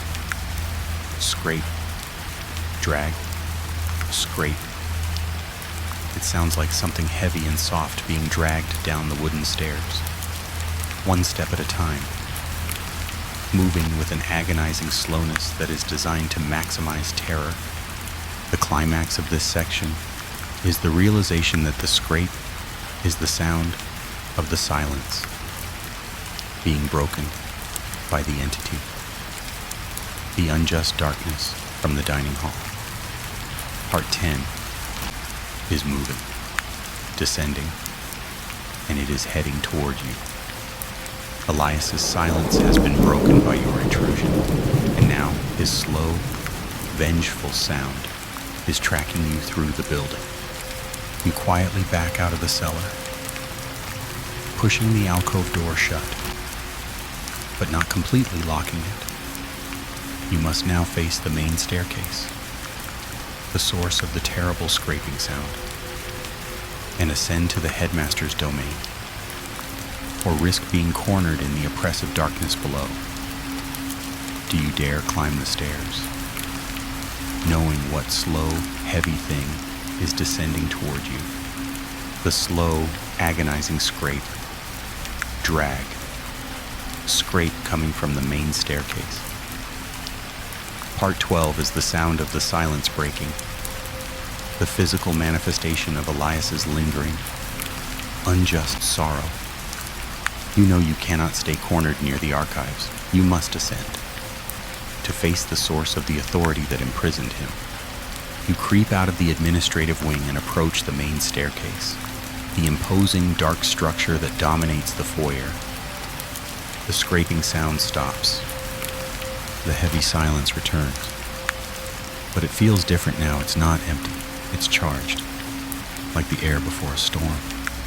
You begin to climb. The steps are wide and creak with the dry protest of ancient wood. You move slowly, placing your weight near the wall to minimize the noise. The dust motes dance in your light, swirling into brief, indistinct shapes. As you reach the landing, the air shifts again, becoming intensely cold, but also filled with a new, subtle, terrifying sound. Whispering, not words, but a rapid, rhythmic shushing, like dozens of small voices trying desperately to silence each other. This is the ultimate expression of the discipline of silence. You turn and look down the hallway of the second floor. This is where the children's dormitories were located. A long, parallel corridor to the one below. The institutional green walls are peeling badly here, revealing the rough plaster beneath. This is where you find the unfinished letter, or rather, its conclusion, lying in the dust. Near a discarded rusted pail is a small, crinkled fragment of paper. It is the final piece of the frantic plea from the compassionate staff member, part 11. The rest of the sentence, broken off earlier, is here, scrawled sideways. To break the silent suffering of the children. They found the cuff. I am running. They said I am mad. If you hear the bell, do not answer. Let him stay silent. This is the ultimate chilling realization. The staff member's final instruction was to not answer the bell. The one sound that could save a prematurely buried child, part 12. They weren't trying to silence Elias's spirit. They were trying to protect him from the headmaster's final, silent judgment. The silent dialogue here is an agonizing plea. The protector is telling you to retreat, to leave the silence undisturbed. A moment of needed dark levity. Well, that's certainly not the kind of advice you want to find halfway through a haunted orphanage. If you hear a bell, run away. Noted. You press on, ignoring the silent plea. You are here for the truth. This leads us to a true historical horror event, the practice of silent interrogation. If a child was suspected of talking out of turn or breaking a rule, they were often taken to the upper floors away from the other children and interrogated in rooms where the walls were covered with heavy felt or wool. The silence was so profound that the child could hear the blood rushing in their own ears.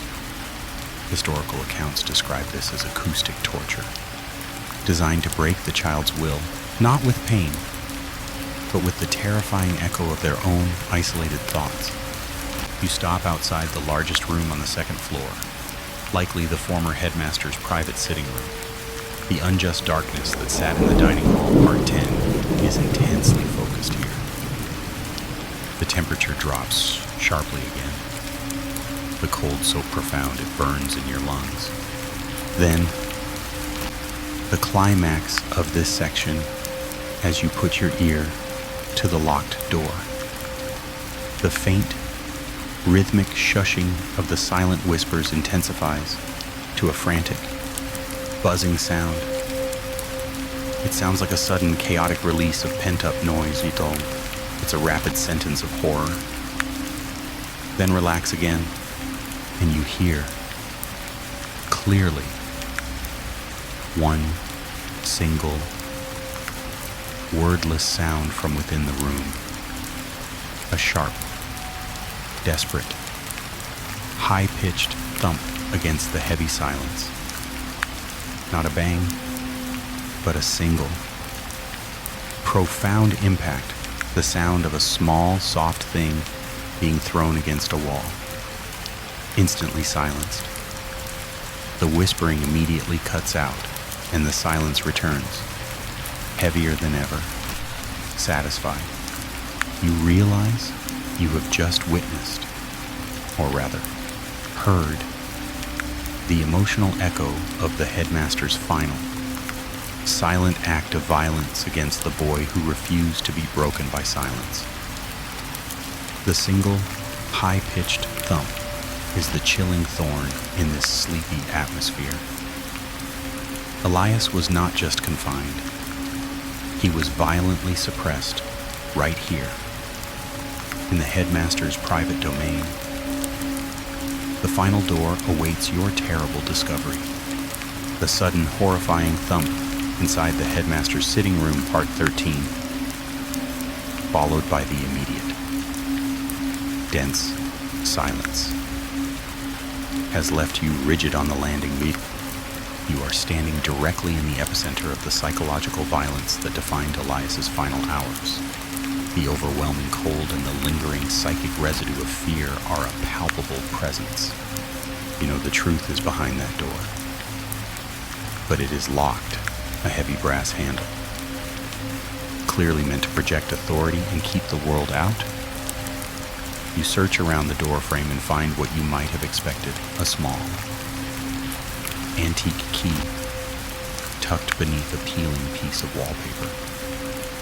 The final, deliberate clue left for the persistent. You use it. The lock turns with a series of quiet, efficient clicks. No dramatic squeals here. The headmaster preferred silent operations. You push the door open. The room is sparsely furnished.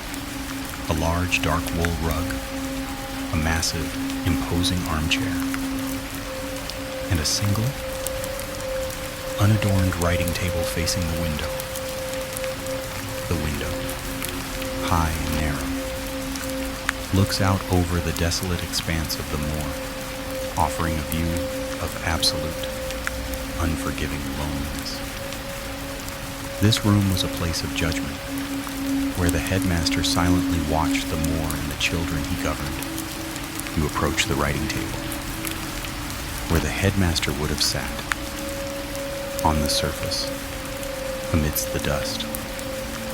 There is another strange, mysterious detail, a single, small, hand-drawn picture, pressed flat beneath a very heavy glass paperweight.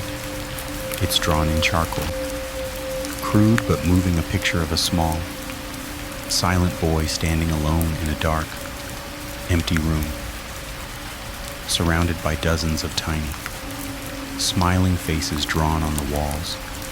The drawing is a horrific insight into Elias's final state of mind. He wasn't just silent, he was hallucinating, filling the oppressive silence with the phantom smiles of the children who had left or died.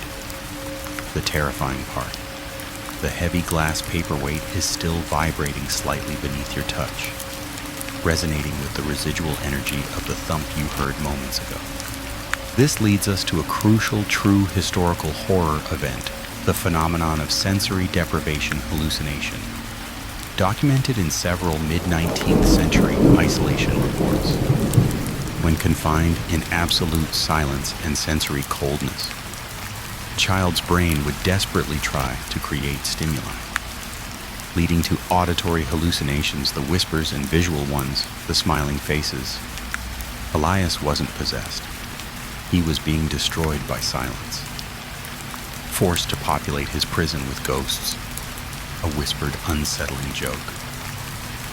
Well, at least the headmaster had a beautiful view of nowhere, perfect for contemplating the existential horror of running out of stationery. You look at the chair.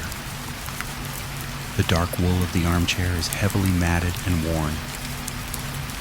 You run your hand over the back of it, and your fingers find a small, concealed leather pocket stitched into the backrest.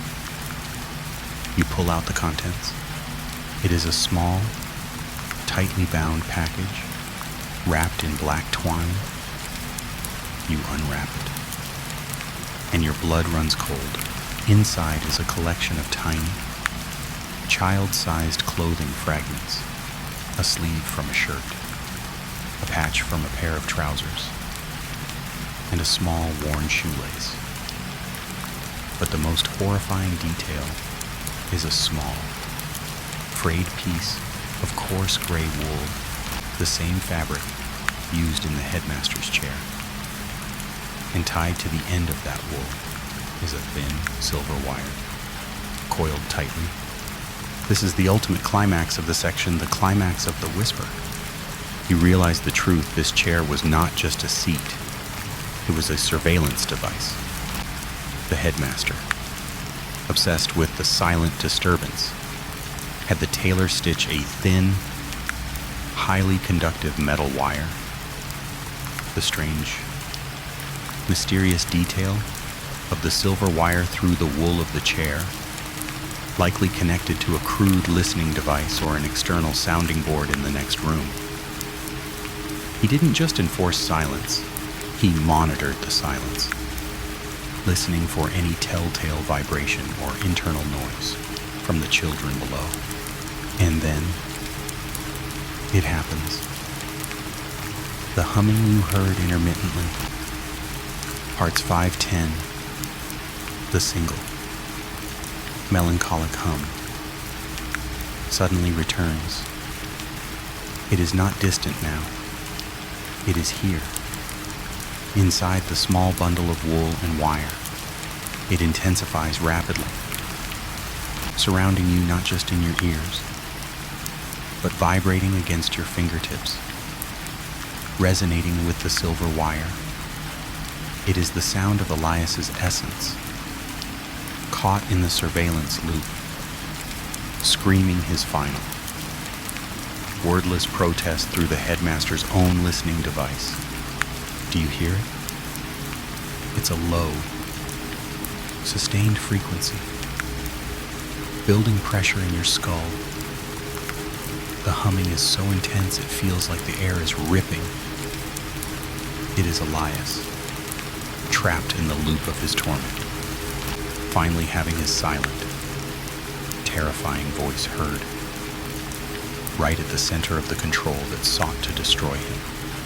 The terror here is absolute, not because of violence, but because you are holding the instrument of his unjust silence. You must drop it. You throw the wool and wire onto the desk.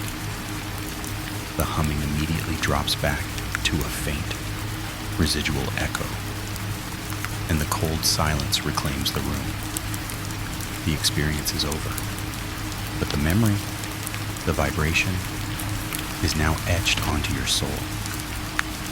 You are now ready for the shift in the narrative. The headmaster's chair, the silver wire, and the vanishing hum, the instrument of surveillance, are now behind you. The cold, violent clarity of Elias's end has been revealed, and with it, the truth of the unjust darkness. You turn away from the writing table, needing to leave this room of silent judgment. You move Your eyes catch something tucked into the narrow space between the door and the frame. A final, small, strange, mysterious detail. It's a piece of paper, folded multiple times, and clearly intended to be a barrier. You pull it out. It is a crude, childlike drawing of a large, watchful eye, drawn in thick charcoal, and beneath the eye, a single word, scrawled repeatedly until the paper tore, watching. This was Elias's last, desperate act, trying to block the door, to keep the eyes and the silence out. A final, futile protest against the surveillance he knew was coming. This small act brings us to a true historical horror event, relevant to the era of the rise of panopticism in institutional design. While the panopticon structure, a centralized observer watching unseen prisoners, was an architectural design, its philosophy spread psychologically, even in non-circular buildings like this orphanage. The children internalized the belief that they were always being watched not just by staff, but by the walls themselves. Elias's drawing of the eye on the door is the terrifying evidence of this internalized panopticism, where the child became his own. Silent jailer, a final, quiet joke before the shift. Looks like Elias didn't appreciate the modern security systems. Can't blame him. Nothing is creepier than knowing the landlord is listening to the pipes. You step out of the office and into the cold hallway. You have all the pieces: the silent bell, the bloody linen, the unfinished letter, and the vibrating surveillance wire. You have carried Elias's truth to the surface. And now, the shift. The purpose of your journey is complete.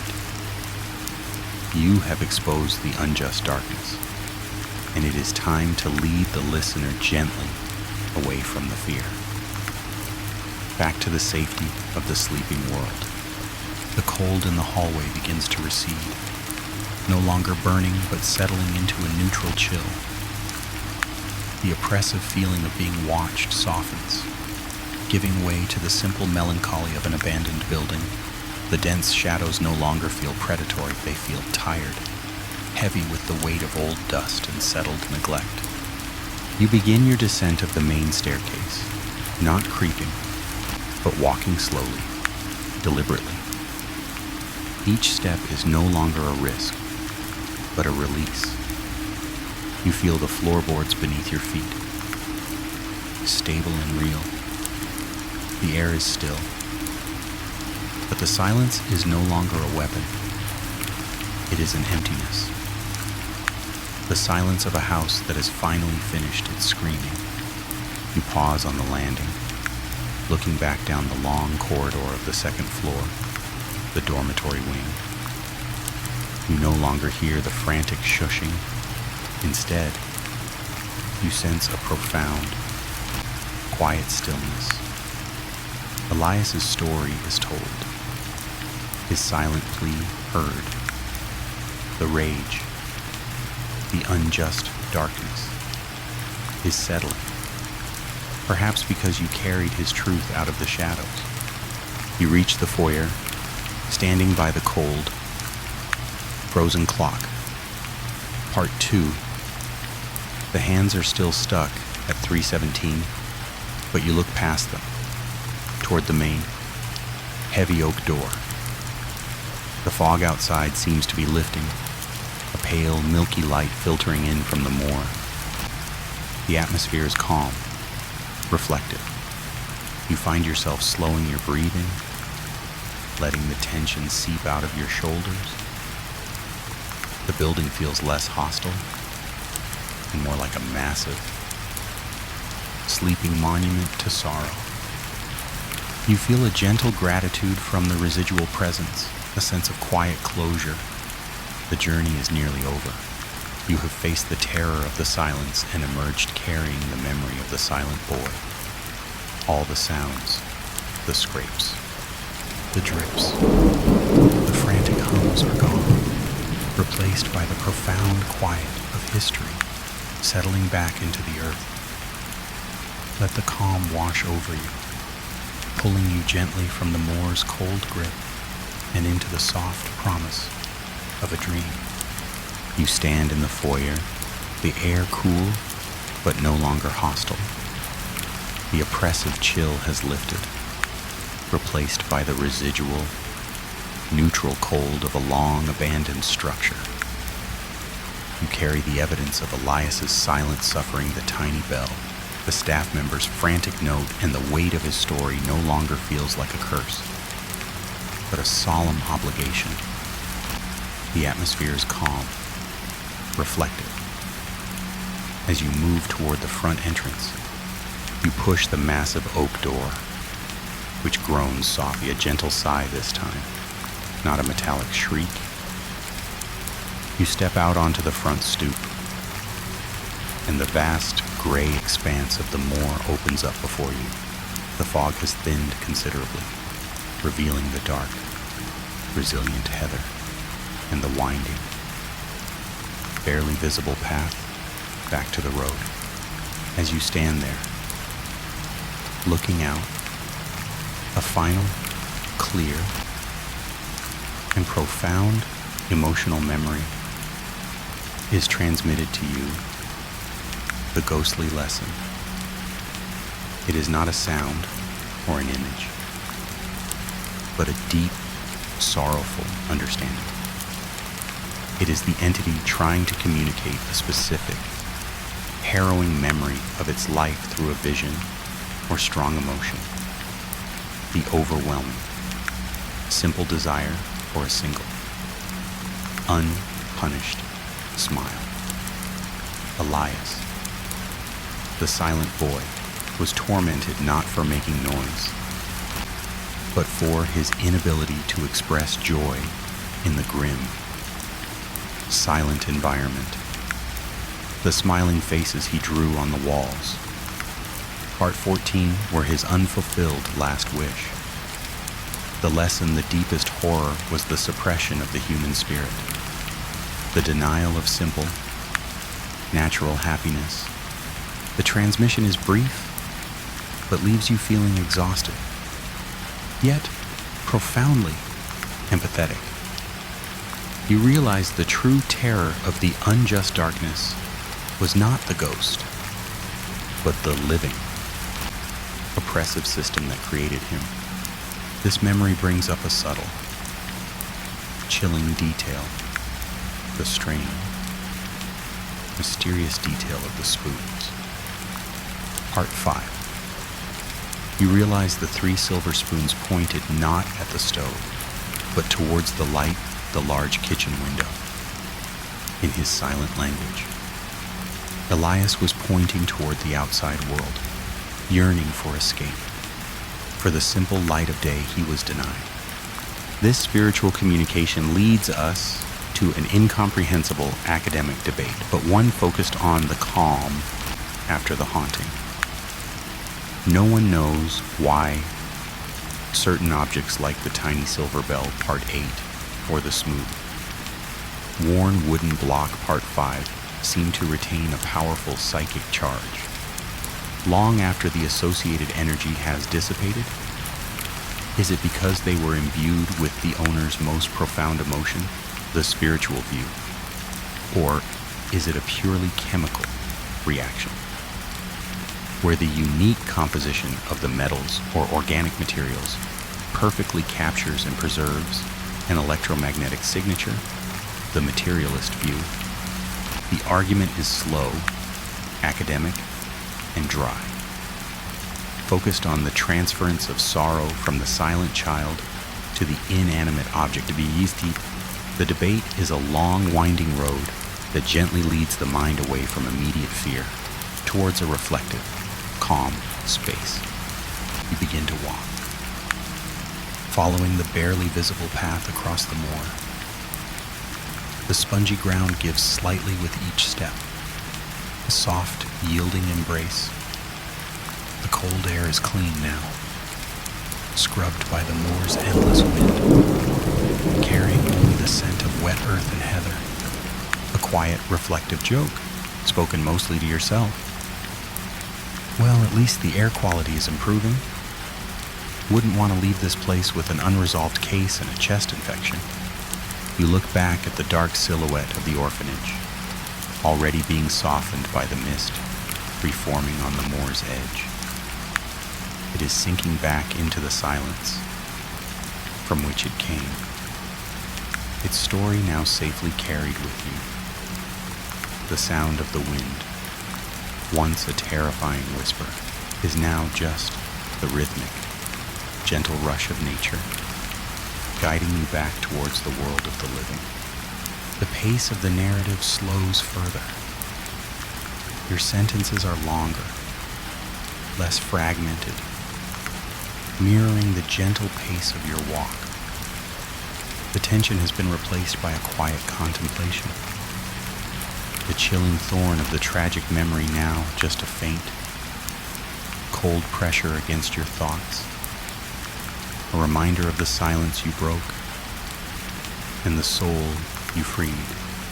You continue your slow, deliberate walk across the moor. The orphanage now a dark, receding smudge behind you. The atmosphere remains calm and reflective, the profound cold giving way to the simple, brisk air of the open landscape. You are no longer running from the past. You are carrying it as you navigate the treacherous, uneven ground of the moor. Your mind remains occupied by the silence and the ghostly lesson. Part 16. The overwhelming desire for a simple, unpunished smile. This desire for acknowledgement, for a voice, leads to another complex, abstract layer of the incomprehensible academic debate, gently pulling your focus away from the lingering terror. The current debate centers on the meaning of silence in 19th century burial rituals.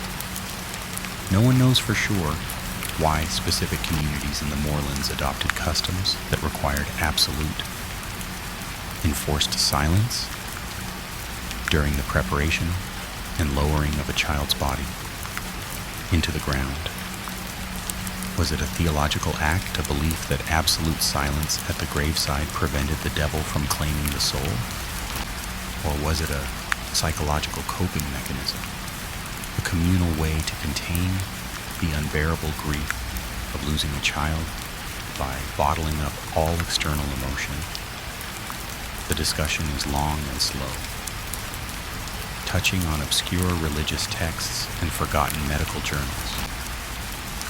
The core argument is whether the silence was an act of sacred protection or a profound secular trauma. Standing on the silent moor, you feel the weight of both theories was Elias's silent burial, if it happened. The final cruel act of an institution, or a misguided attempt at protecting his soul from the unjust darkness it feared. You pause, your foot sinking slightly into a patch of wet peat moss. You need a moment of grounded reality, a slight release from the profound contemplation, a gentle reflective joke to ease the mind. Well, I can tell you one thing for sure, these moorland villagers clearly weren't big fans of bagpipes at funerals. Probably a very practical decision, given the terrain. As you look at the dark, a waterlogged soil, a true historical horror event comes to mind. Linked to the very ground you stand on, the moorland plague pits. During the outbreaks of the 14th and 17th centuries, many remote moorland areas were used for mass, hasty burials when village graveyards became overwhelmed. These weren't quiet, religious ceremonies. They were desperate, terrifying affairs where bodies were interred in deep, communal trenches, often with lime but without proper rites. Historical accounts confirm the profound dread associated with these unconsecrated grounds. The fear was that the disturbed earth itself held the residual agony of a mass. Silent death. You realize that Elias's Isolation Ward Part 7 was dug directly into ground, already saturated with centuries of silent, unjust suffering. You look down, and you spot a strange, mysterious detail that feels utterly out of place on the wild moor. Half buried in the damp heather, you see a small, smooth, white stone. It's too regular to be natural. You pick it up, it feels oddly warm. And carved almost invisibly into its surface is the faintest outline of a single, small, 7-petaled flower. It's a symbol of hope, or perhaps a child's private marker for a safe space. You recall the rosebud found in the Isolation Ward Part 9. This stone is a similar, small act of resistance against the surrounding gloom. It's a silent, tiny monument to life in a vast, cold expanse of death. You realize the silent boy was not just confined. He was fighting back with tiny, secret acts of beauty. You place the stone in the pouch with the silver bell. It's one more piece of his story that you are carrying back into the light. The pace of your walk quickens slightly, fueled by the conviction that the silence of the moor cannot hold you. You have been silent long enough. The journey out is almost complete, and the memory of the darkness is already starting to fade into the gentle, cleansing presence of the moorland air. You are nearing the edge of the moor, the path becoming slightly firmer underfoot. The massive, dark presence of the orphanage is almost entirely swallowed by the reforming mist. A place that now feels sealed off by the very silence it created. You have the silent bell, the dried rosebud, and the small carved white stone, Elias's silent artifacts. As you walk, your mind continues to process the complex tragedy of the silent boy. You realize that to fully escape the moor, you need to understand the connection between the objects you carry and the desperate warning of the compassionate staff member you found in the archives, Part 13. If you hear the bell, do not answer. Let him stay silent. This is the moment of the recall and the escape. The staff member was explicitly referencing the bell-tied corpse legend you learned about in the cellar, Part 12. The bell was meant to save the living from being buried prematurely. But here, the instruction was to not answer. Why? You realize that for Elias, the bell was not a symbol of salvation.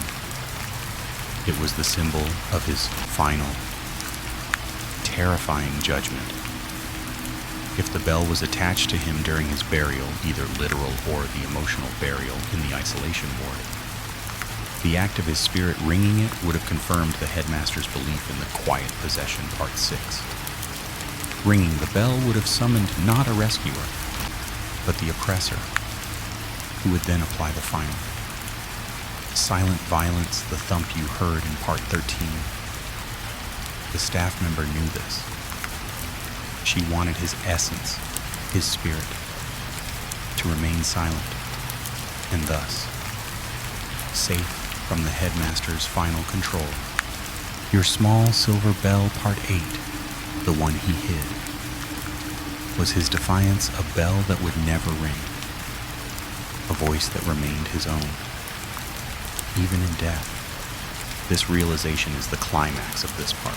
A rapid sentence of terror followed by a gentle relaxation. The understanding is a sharp, chilling clarity.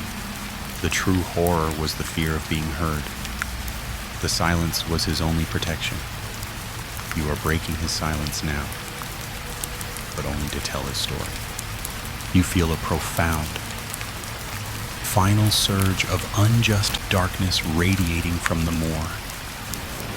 The moor the system that destroyed Elias cannot reach the truth you carry.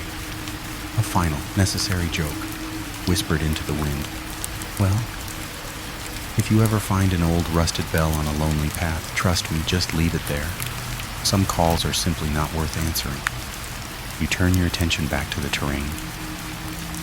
The path is almost gone. The moor is dense and unforgiving, and the distant outline of the main road is surprisingly far away. You are forced to push through thickets of heather and tough grass, your pace slowing to an anxious crawl. You notice a strange, mysterious detail clinging to the heather, small, desiccated pieces of dark, rough wool. It's the same coarse material as the staff member's cuff. Part 9. It's like a trail of breadcrumbs leading away from the orphanage. The compassionate staff member fled across this moor in desperation, the evidence of their failure torn from them by the thorns of the wild landscape. This is tied to a true historical horror event, the dangerous flight of discredited staff. Historical records confirm that staff who spoke out against institutional cruelty were often forced to flee suddenly, with no belongings, across vast, hostile landscapes to escape persecution and forced institutionalization themselves. These frayed wool pieces are the physical evidence of that silent, terrifying escape. As you finally step off the moor onto the cracked single-lane road, you feel a sense of powerful relief. You have escaped the physical grasp of the orphanage. You look back. The moor seems to swell, the mist instantly thickening. A final, cold exhale, sealing the place and its secrets once more. You have carried the silent boy's voice out, and now the moor beckons back, trying to pull you into its silence one final time. But you are on the road. You are safe. You are on the cracked, empty road. The firmness of the asphalt a welcome relief after the treacherous softness of the moor. The thick, cold mist has completely enveloped the orphanage behind you, making it an invisible, soundless memory. You carry the truth of Elias, and the tension has largely dissipated, replaced by a profound, gentle exhaustion. But the moor, in its vast, relentless silence, is not quite done with you realize, with a sudden, sinking feeling, that the path you followed out was circuitous, winding you deep into the fog. You look left and right. The main highway, your ultimate destination, is nowhere in sight. The moor beckons back, forcing a final, desperate turn. The fog here on the road is denser than it should be, an unnerving sign that the environment itself is trying to confuse you. A quiet, reflective joke to stay alert. Well, at least we won't have to worry about traffic. This road is emptier than the headmaster's heart. You begin walking, choosing a direction almost at random. The cold road beneath your boots, feeling strangely endless as you walk. You reflect on the ultimate form of unjust darkness that plagued this place, the systematic, bureaucratic cruelty that used silence as its weapon. This leads to a final, dry, yet profound, incomprehensible academic debate. The debate centers on the epistemology of psychological haunting, the study of how we know and define non-physical terror. Was the pervasive fear in the orphanage caused by true paranormal activity and external, spiritual entity? Or was it a powerful, residual psychic imprint and internal, human phenomenon created by the intense, sustained fear and silence of the children, effectively making the walls themselves, sentient with sorrow. The discussion involves complex terms about quantum mechanics and spiritual harmonics, a long, winding road of thought that serves to numb the immediate fear, gently easing the listener toward sleep. The core question: is the terror you experience the ghost of a child, or the ghost of human cruelty? You stop walking for a moment, sensing a profound change in the atmosphere. The heavy stillness is broken, not by sound, but by a subtle, cold movement of air. You feel a gentle, swirling wind right beside you, even though the surrounding trees are dead still. This is the ghostly lesson, returning. A final, wordless affirmation that the spirit is near. And then you notice a strange, mysterious detail right at the side of the road, half hidden by a patch of tall, dead grass. It's a small, flat wooden signpost, roughly carved, but the wood is too weathered to read. You kneel down and wipe away the dirt and moss. The sign is not pointing a direction. It is simply marked with a single, crudely painted picture, a small, perfect human ear, with a line drawn violently through it. The sign is a silent, final instruction from Elias: do not listen. The very landscape, infused with the boy's spirit, is warning you against the sounds of the night, warning you that listening is dangerous. Listening is how the headmaster found him. This is tied to a powerful, true, historical horror event, the silent codes of resistance. In many high-control environments, children would develop highly specific, silent symbols to warn each other of danger, a kind of covert sign language. This image of the silenced ear is a final, desperate warning sign left by the staff member, or perhaps Elias himself. Before the end, you rise, realizing the danger of staying on this confusing, silent road. The silence is too absolute, too unnatural.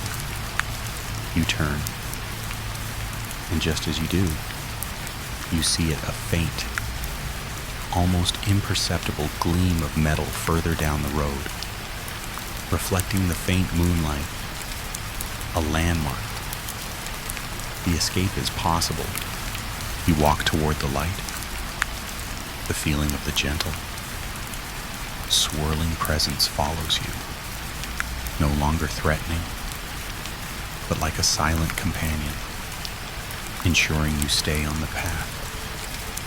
The chilling thorn is sharpest when you realize the silent boy only wanted the safety of being unseen and unheard. You have almost reached the end of the silent path. You move toward the faint gleam of metal down the cracked road, leaving the oppressive silence of the immediate moor behind you. The air begins to lose its unnatural chill, becoming merely cold and fresh.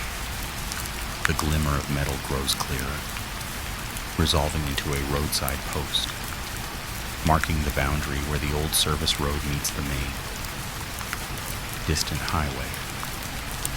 You are finally, unequivocally, leaving the haunted ground. As you walk the final few meters, you sense the gentle, swirling presence of Elias intensify one last time, a final communion before the separation. This is the final silent plea. You stop at the roadside post. You feel a profound, silent rush of emotion wash over you, a mixture of sadness, relief, and a desperate, final urge to communicate. It is not the unjust darkness you felt in the dining hall. It is the pure, fragile heart of the boy. And then, the sound. The silence that has defined this journey is broken. not by a scream, or a bell, or a whisper, but by a sound that is both heartbreakingly quiet and profoundly clear. The silence breaks with a final, heart-wrenching, yet silent word from Elias.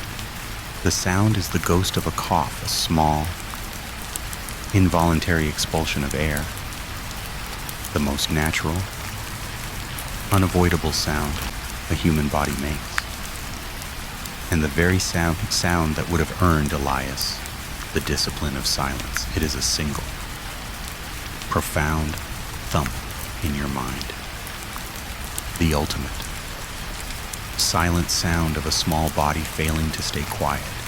It is a final act of rebellion, a final, unpunished noise. It is the single, wordless utterance that means simply I was here, simply I was. The sound immediately fades, and the residual presence of the entity dissipates completely. The air around you is neutral and cold. Elias's story is fully told, his soul finally released from the prison of enforced silence. This final, silent plea is tied to a true historical horror event, the deadly consequences of simple sickness in institutions.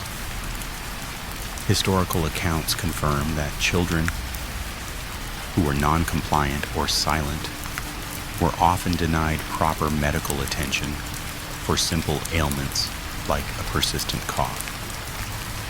The cough became a fatal sign of weakness and rebellion, treated with punishment like isolation rather than medicine, leading to unnecessary deaths. Elias's final, phantom cough is the tragic echo of the small, natural failure that killed him. You reach the main road. The asphalt is wide and relatively clean. You look back at the point where the old service road vanishes into the dense, silent fog of the Moor.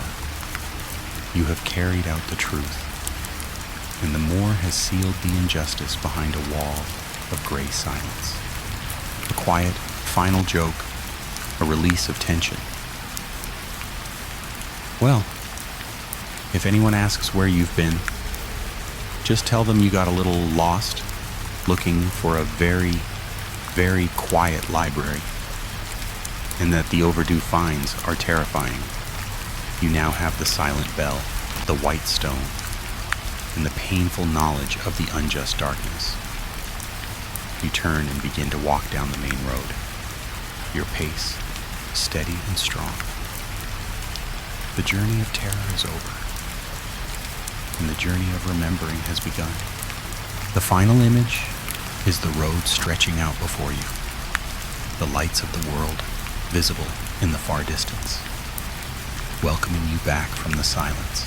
The harsh asphalt of the main road is now beneath your feet, stable and real. The deep, marrow-piercing cold of the Moor has finally been replaced by the neutral, brisk air of the night, a cleansing wind sweeping away the dust and the sorrow.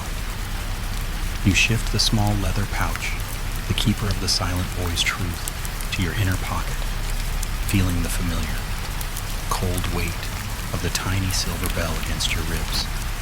The profound terror and the sudden, sharp frights of the orphanage are now distant, settling into the long memory of the past. You let the tension drain from your muscles, your pace slowing to an easy, meditative stride. The focus is no longer on escape, but on the quiet reflection of the story you now carry. The world around you is returning to its soft normalcy. The shadows are simply shadows again, and the sounds are merely the sounds of the night, the distant, rhythmic sigh of wind in the power lines, the low, comforting hum of the modern world.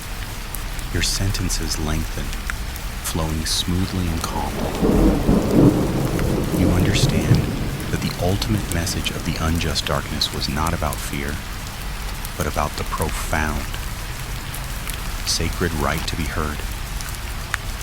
Elias's silent suffering has been acknowledged. His tiny acts of resistance, the carved circles, the rosebud, the hidden bell brought into the light.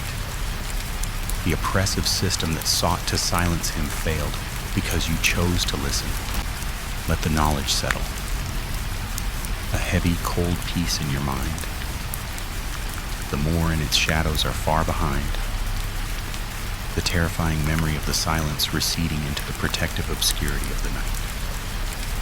There is only the road ahead, stretching out toward the soft, indistinct glow of distant civilization. Allow your mind to drift on the current of this quiet awareness, relinquishing the tension of the chase and the shock of the discovery. The ghosts are at rest. The path is clear. Feel the weight lift from your shoulders, letting the story gently cradle your mind, leading you softly away from the chilling thorn and towards a deep, dreamless quiet. You have survived the silence.